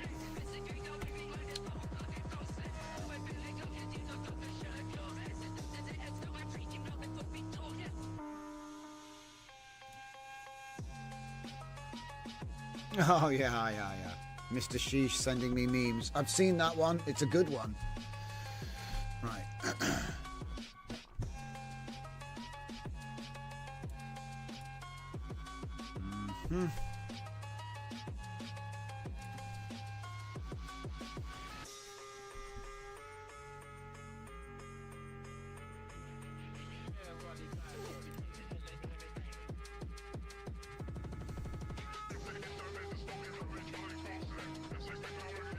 Oh, we're back in business. Maybe. This is why, I try to do as much as I can on stream, but to be honest, you need like a 4-hour show, because I reckon a lot of it is just this. That's why I'm like constantly dipping back and forth between things, because, you won't, if you sit there and do one thing at a time, you'll never get anything done these days. You've got to be running like three things at once. Just get more monitors and get AI to do it for you. You don't have to, really be juggling that hard anymore. I do think that spending a bit of money on building your own tools and stuff is actually a viable thing, and it's going to get more and more accessible. Like at the moment, you still need to have basic debugging skills and familiarity with programming, but I don't think that's going to remain the case forever. I think eventually it's just going to be log into a thing, ask for thing, get thing, run thing, do stuff. And you're not going to really worry about it. It'll become very reliable and easy to do. Cheap as well, you know what I mean? Like, people forget that often you'll pay for like a software license. You'll be paying upwards of $30 or $40 for we're not even talking about advanced software, if you want to actually buy, because that does exist. It's still, surprisingly. Just look around at, here's a good one. After the show, yeah? Look up image resizing services. So batch image resizing. So this is something we do with a couple of nodes for free, and you don't even need a GPU for it. It's very, very fast, very, very easy to do. But you look around, you will find hundreds, thousands of paid services that literally want £10 or more, or they'll only let you resize like 5 to 10 images, and then they slam you with the premium. You know what I mean? They're like, oh, you're using too much, you need to pay, and they're charging per image and stuff. It's crazy out there. So in a way, this needed to happen, because there's a lot of people out there just getting choked from technology. They're paying them, those, you know what I mean? Those websites have customers, right? And they'll go, oh, well, I suppose normally if it's free for 1 or 2, but if I want to do 11, then I got to pay. That's fair enough. There are people out there that will, you know, buy the desktop app that's not really very good and was written in 2007, you know, not even maintained. They'll pay, right? So this whole idea that you can just build your own software for like one thing, you know, it's not like got to be like made for everything. It's just got to be made for you. You know, you can make another one if you wanted to do something else, and this is something that has never been a thing up until now. Really, you needed a lot of skill and sometimes money to make it all happen. Now you can actually do it all yourself. Just, well, have you got a computer? It's one of the things you can do now. You know, it's becoming like open notepad, create new app, you know. And with things like deep research, I can't really take that much credit for the prompting anymore, because most of the function, like the context gathering step, is done with deep research. I can't read 600 websites in 2 minutes. So, yo, Fusion developer, maybe I should start a paid subscription service that has a link to Google, so that people can use my website to find Google search.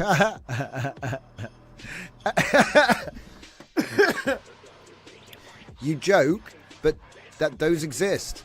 There are paid websites that have a Google search, and people think that if they're a member, they get a different Google search. But it's just, we all know, it's just a branded search, right?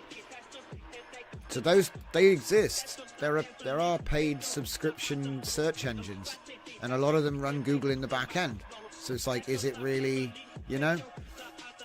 Anyway, I'm just saying, like, I use resizing images as an example because it's something that we do all the time in image generation and making training models. We usually have to resize and crop thousands of images. Like, we have to do it as batch because, you know, you'd still been working on your first model if you didn't, right? And to some people, batch resizing of images is a premium. That's a premium thing. You got to pay your way. You won't get that for free, and they don't know that it's just a script. You know what I mean?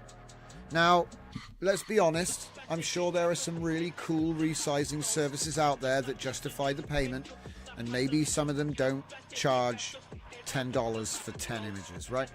My point is, though, that these services exist, so it's like we can just make our own tools now. That's my actual takeaway.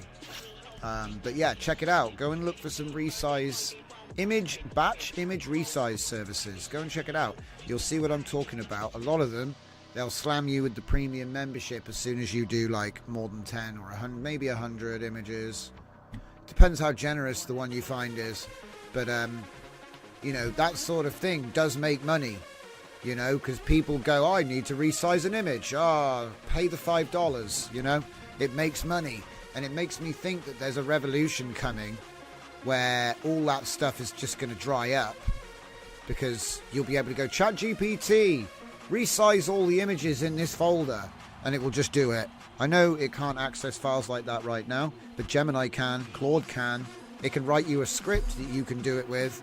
Do you know what I mean? It's getting there. Anyway, so yeah, that lesson was actually a success. That was actually a success. That was good. Do we have time for one more? Let's have a look. Do we have time for one more? UI element removal. I don't have any of that. Yeah, we'll come back to that. It's a bit boring. Just like, I'd like to just show you the result when it's all set up, because it's super clean. You know, the page looks really nice. It explains everything about it. It's all good right now, and it's up right now. But need examples. And the reason is because when I did it, I did the lessons, made it into HTML, and then wrote an art team handoff document. And in the art team handoff document contains all of the file names and the descriptions of the images, right? So I like simulated there being an art team doing it externally, basically. So, but yeah, remove all the people. Bing. There's just some sad footprints. Right.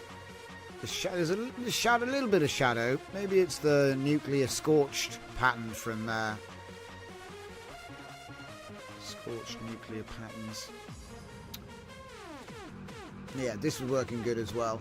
So, oh, that's a point. Has he actually? VHS V2 is ready to go. So let's give it a quick spin, shall we? Refresh the page. Go to the gallery. Get one of our generative ladies. There's one. And go to post effects. What have we got? VHS V2. Configure. Didn't break. We'll go with warm tape. Oh, look at this. The ringing power is back.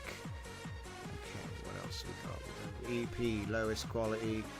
Color bleeding. Let's turn the color bleeding right down to 1, because that's a bit like, I'm not really looking for a lot of chromatic. Okay. Oh, there's too many buttons.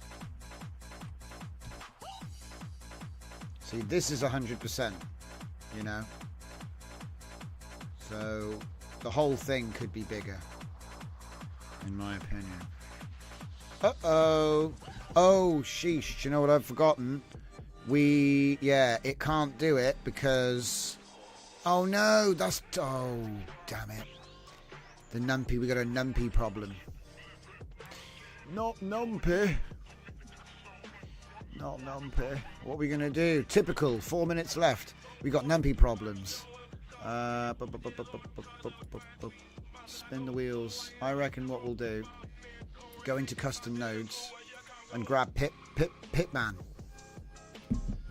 Pitman will save the day. Get Pitman and put it into this thing. Where is it? Right, and the thing is, where is the Python for this? I don't think it has a virtual environment. So, where is Pitman? Compiled against API. I'm going to tell him what it is as well before I start running off and trying to fix things.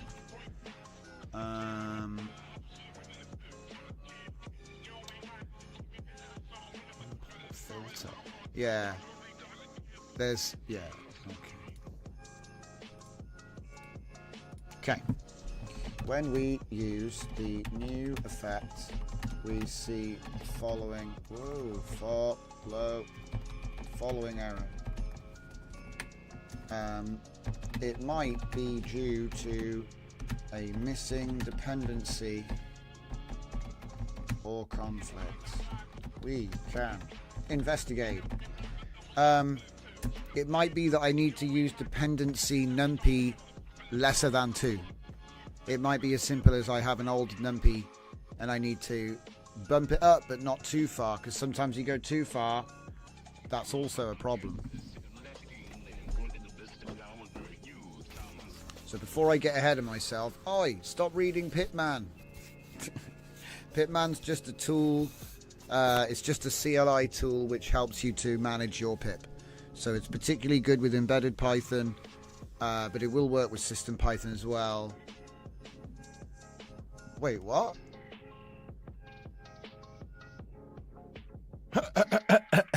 Look at it. He's like, give me it. No, I didn't even... It's because it's open up here. It's because it's open, guys. But just by having it open, he's like, oh, Pitman, give me. It's really funny. So I can see what's happening. This is a lumpy skip, numpy scipy, scipy, numpy scipy. I know I say numpy and skippy a lot, but it is numpy and scipy. There's a version mismatch going on. So scipy was compiled against API version 15, but your numpy is version 14. Well, surely I need to upgrade numpy then. Numpty dumpty. So look, pip show numpy verify. So update numpy. Ooh, that's dangerous because it might go over 2, like 2.0 something. Reinstall Skippy. I mean, these are all good. It's going to do option 1 if I don't tell it what to do. So here's something interesting though. Look, I've noticed you have Pitman v5, which is a convenient package manager. Oh, thanks. I wrote it. It's not like public or anything. Well, it is public, but it's not like well known. We just made it for fun. So it can check current versions, remove problematic packages, and install updated versions. We use it for check mostly, pip check. With like embedded Python, like Comfy UI Portable, it's especially good for that. Nice and easy to use because it remembers your path and stuff. So he's going to test the thing, run a thing, test it, yeah, okay, and alternative. Replace, no, I don't want you to change it. So, alright, we're going to say option 1. Option 1, which if we remember was update numpy. We're going to try it. Option 1, update numpy, but not beyond version 2. Not beyond 2. E.g. numpy 2.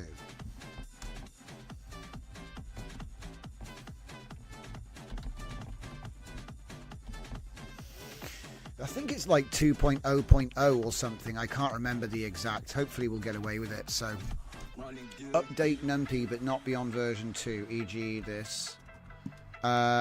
We should not need to alter the internal logic as this would deviate from the desired result. Okay, cool. It's like stating the obvious, but it works. It's like, oh, don't do that because it'll break it, and that's a bad idea. And he's like, oh, I hear you loud and clear. But if you just say, stop it, it's not quite, or even don't do that. It's like, yeah, but you didn't say really don't do it. It's funny. It's more about the emphasis.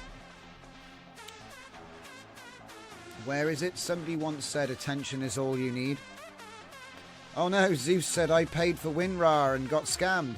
Did I get scammed? It depends. It depends who you paid it to. If it was a Solana wallet, probably.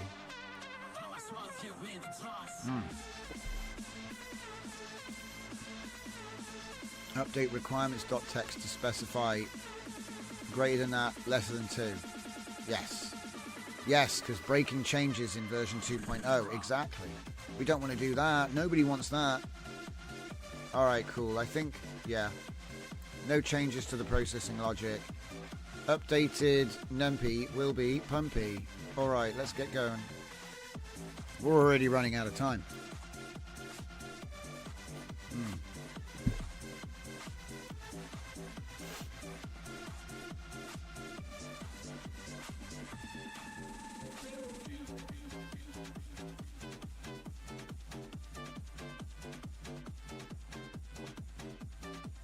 I wonder if he's going to do pip install for me. Yeah, he is. Right, so before he does it, quick, cancel the thing. They have a bad habit of not shutting down servers and just spawning more servers on higher and higher ports and then complaining that things aren't working, and it's weird, and it's like, yeah, you need to shut the server down before you start the new one. They do it endlessly. Let me see. Yeah, that one's okay. Oh, yo. Most of those errors are actually because of my dirty local Python that I never use, guys. It's still on Python 3.10. on this machine. So, okay, Skippy available? I don't think so. I think we already had 1.24. I think we already had that. Oh, well, it says Skippy available, so...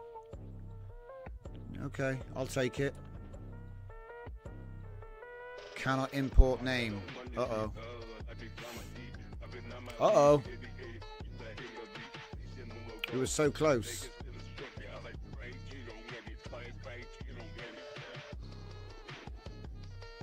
Alright, try it now. Don't spell it wrong. Well done, mate. Well done. He didn't spell it wrong this time. So what was it? He did VHS_V2 processor. And...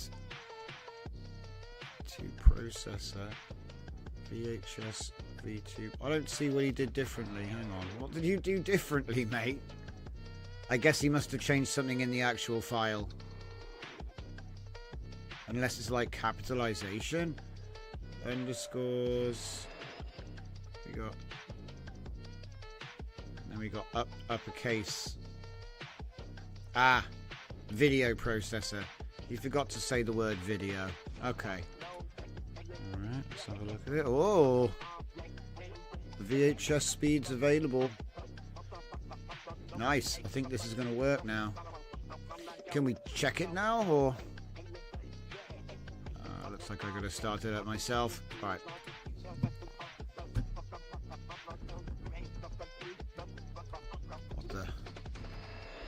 What the? He like just... It looks like he's just reinstalled the whole thing.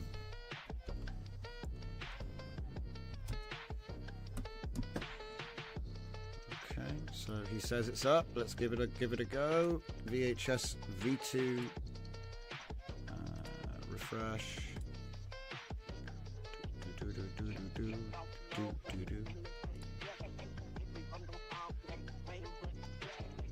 Find an original. Get that one. Post effects. VHS. Configure. Subtle. Oh yeah, worn tape. Just go for it with the full thing. Menus, need scroll bars, something. Close that down. Close it down. There we go. Still running. Good.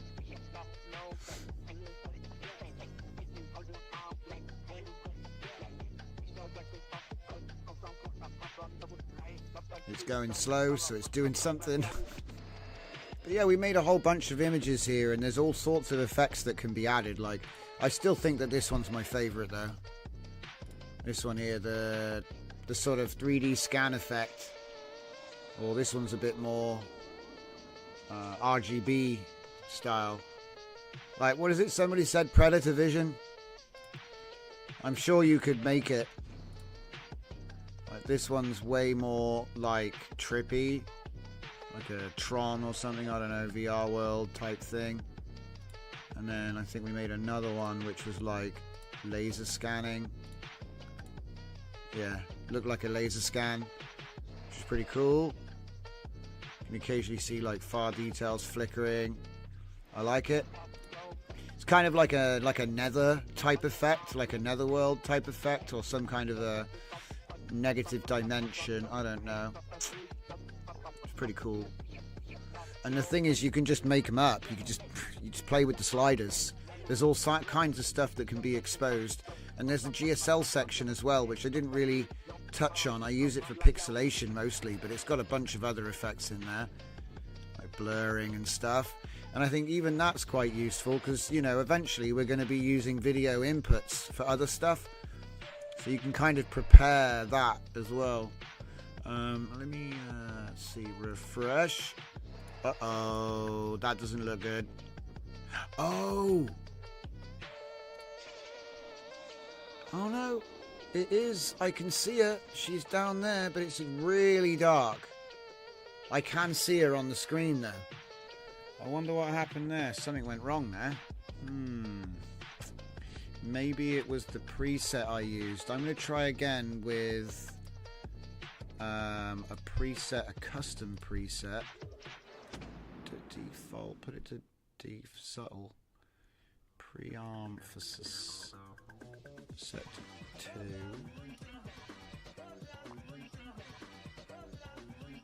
Like 690. Luminance, put the ringing on. The ringing power to 4, color breeding to 0. Long play. Save it and oh boy, can't see the button. Try again. I think there might be a problem with this. Do you know what it might be? I haven't installed the bloody... There's new prerequisites, isn't there? No. We did them manually. It's not that. I wonder what it could be.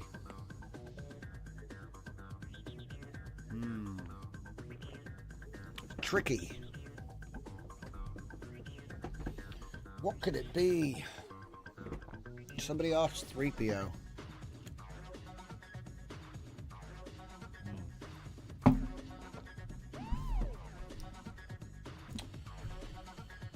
Quick, take advantage of the internet. Download everything.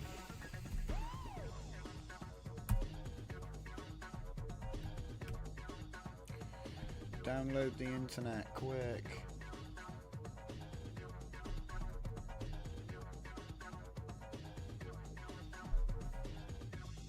%65%.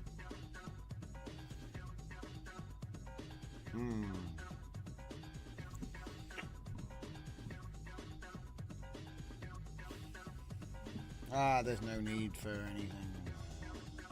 See, there's a bunch of new, like, I've got a bunch of new text-to-speech thingies on the radar, but I haven't had a chance to build them out yet. Probably will link them in the Hugging Face category on the Discord, so watch out for that. There's a whole bunch of new ones that can, like, talk to each other or respond when spoken to or can hear, you know what I mean? They're good for vocal conversations in real time, which means they could be used to power avatars and chatbots that are, more to that line of thought, you know? So this is one thing on the radar.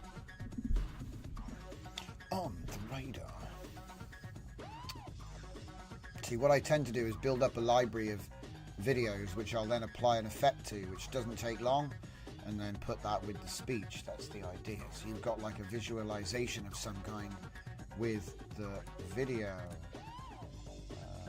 This is a bit of an extreme visualization, but you can make it simpler, smaller, and crop out just the bit that's moving. So do a REM-BG on the subject walking in a black void and then do the same effect on it. It's going to look very impressive. We've done that already in the past. But I wonder what would happen if I took my talking head model, for example, and then I had it talk and then put this on it. It's going to be a bit strange. Okay, so I think we've got an output issue with the video. Yeah, I can see the video, but it's like black. Totally black. Ask him what he's got to say about that. VHS V2 is outputting black video. We can pay attention to the output format guidance inside at... I already wrote a whole thing about that postfix output format, because this comes up. Sometimes it pays to make a little document which refers to a common fix, especially if you keep on converting scripts into a system and they're always going to have that flaw. You may as well just make a shortcut file and be like, oh, are you having trouble with the output? Because I remember having this problem when I made VHS V2, that sometimes the outputs would be black. So one thing I am going to say is we can also check the original logic for mistakes or deviation. So, and then I'll just link him to the VHS V2 hi again, because he might have made a mistake or gone off on a tangent. So we can investigate. Off you go.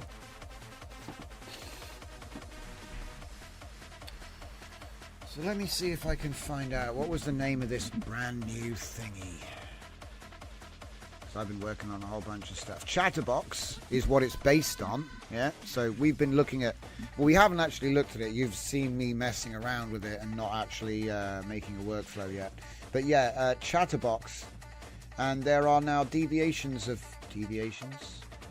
I don't know if that's the right word, because you have Wildminder, which was the Comfy UI custom nodes that we were using, but it's originally from Resemble AI Chatterbox, as far as I'm aware. IIRC. So there's a whole bunch of new apps.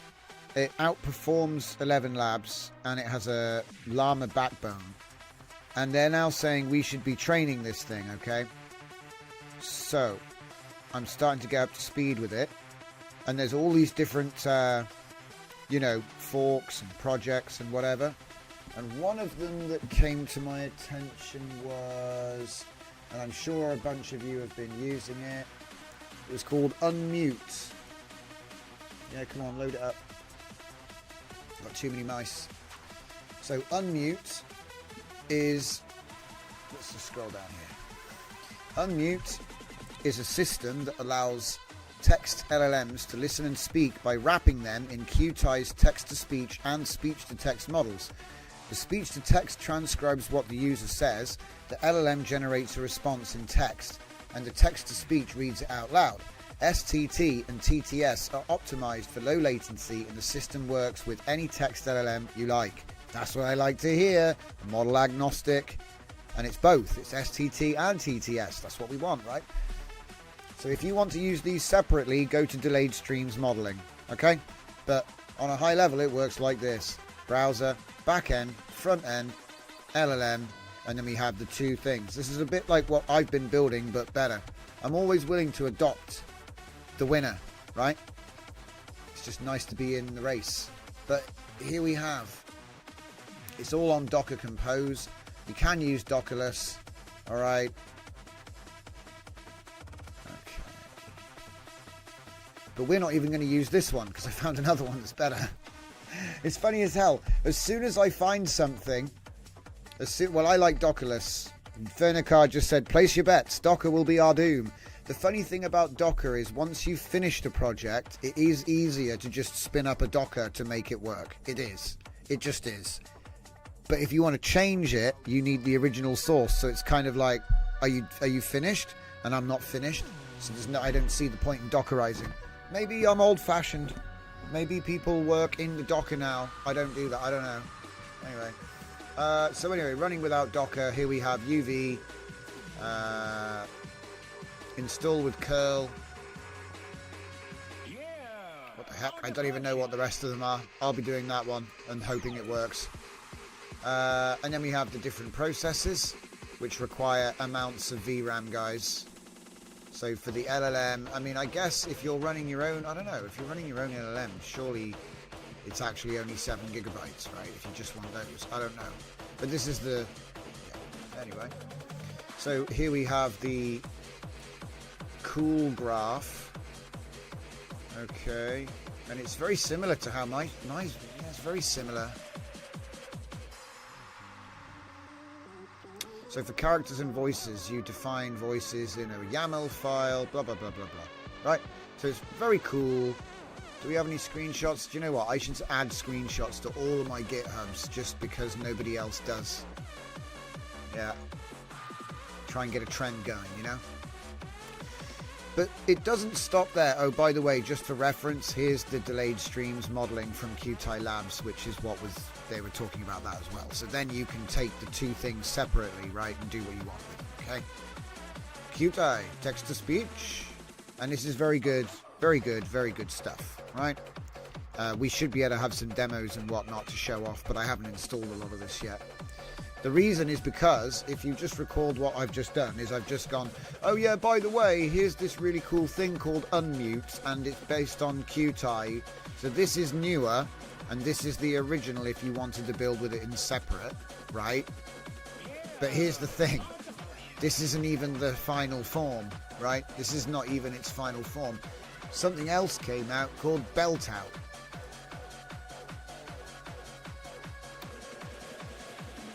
And Belt Out is based on Chatterbox VC. Okay. Let me see. I'm trying to find. This is very text heavy. Okay. It's a vocal timbre transfer model. Alright. So this is unlike voice-to-voice models that try to help you out by fixing performance details that might be hard to do in target timbre and simultaneously either destroy certain parts of the original or make it better, but removing control from you. This model will not do the heavy lifting of making the performance match that timbre. In fact, it was actively designed to restrain itself from doing so, since the model might otherwise find that changing performance details is the easier way to move towards its learning objective. So you'll have to do that part. So when recording, for the purpose of converting with the model, you'll need to be mindful and perform accordingly. For example, if you listen to a clip of Falco Lombardi from 0 to 30, pause at 30, performance will be good for most characters. Anyway, I'm not going to get into it because you can read this. The links are going to be up in the Gits soon. But this is going to be yet another cool... So we're getting a lot of developments in the text-to-speech and voice cloning world. Didn't even let you win the bet, went straight to UV. Sorry, Fernicar. Sorry, bro. Straight to UV. Yeah, that's right. So anyway, what they're saying is, let me just explain this timbre thing. I know I'm jumping around, but there's a reason. There's a lot of text here, so I'm trying to get to the good bits for you. So okay, key idea about why your voice sounds the way it is. There's two parts to it you control and part you can't. So I play around with my voice. I can make it deeper. Okay, he's talking about how you can change your voice. With training, you can do a lot with your voice. What you can't do is change your timbre. Timbre is why different musical instruments play the same note, sound different. Yeah, you can tell if it's coming from a violin or a flute or a saxophone, and that's also why we can identify other people's voices. It can't be changed because it's dictated by head shape, throat shape, shape of your nose. With a bunch of training and you can alter a lot of qualities about your voice, but someone with a mid-heavy face might always be louder and have a distinct shouty quality to their voice, while others might have a rumbling low tone. The model's job, and its only job, is to change this part. Everything else is left to the original performance. This is different from most models you might have come across before, where the model is allowed to freely change everything. Okay? So, the way I see it is, this is voice cloning for voice actors, by voice actors. You know what I mean? They've deliberately... It's not just voice cloning. It's done in a way so that the delivery of intent... Here, it says here, where is it? The goal of the model is to learn how differences in vocal cords and head shapes contribute to immutable timbre of voice affects delivery of vocal intent in general, so that it can guess how the same performance will sound out of a different base physical timbre. Now, I might be getting this wrong. I might be misinterpreting it, okay? But it seems to me like this is voice cloning for voice actors. You know what I mean? So, you know, go belt your heart out, right? Which is really cool. So, you know, it's funny as hell. So while we've got this, there's also this. So it's like, you know, whenever something comes, like, it's like buses, they all arrive at once, don't they? You know, you'll be looking for a good voice cloning solution. And look at this one, running comfortably on a 6 gig 3060. That's a 3060M. Extremely expressive emotional preservation. Yeah. So this is where we want to go. So even though I want to do this, as soon as I find out about this showed up. I was like, oh my god. Oh my god. So yeah, Belt Out, guys. Go and check it out and let me know how you get on with it. Let's just wrap up. Where are we? Oh. Ah, he hasn't even started. Right. He can finish this in his own time. I'm getting out of here, ladies and gentlemen. It is hot honey pepperoni pizza night. Thank you all for watching. I'll be back tomorrow at 8 p.m. See you next time.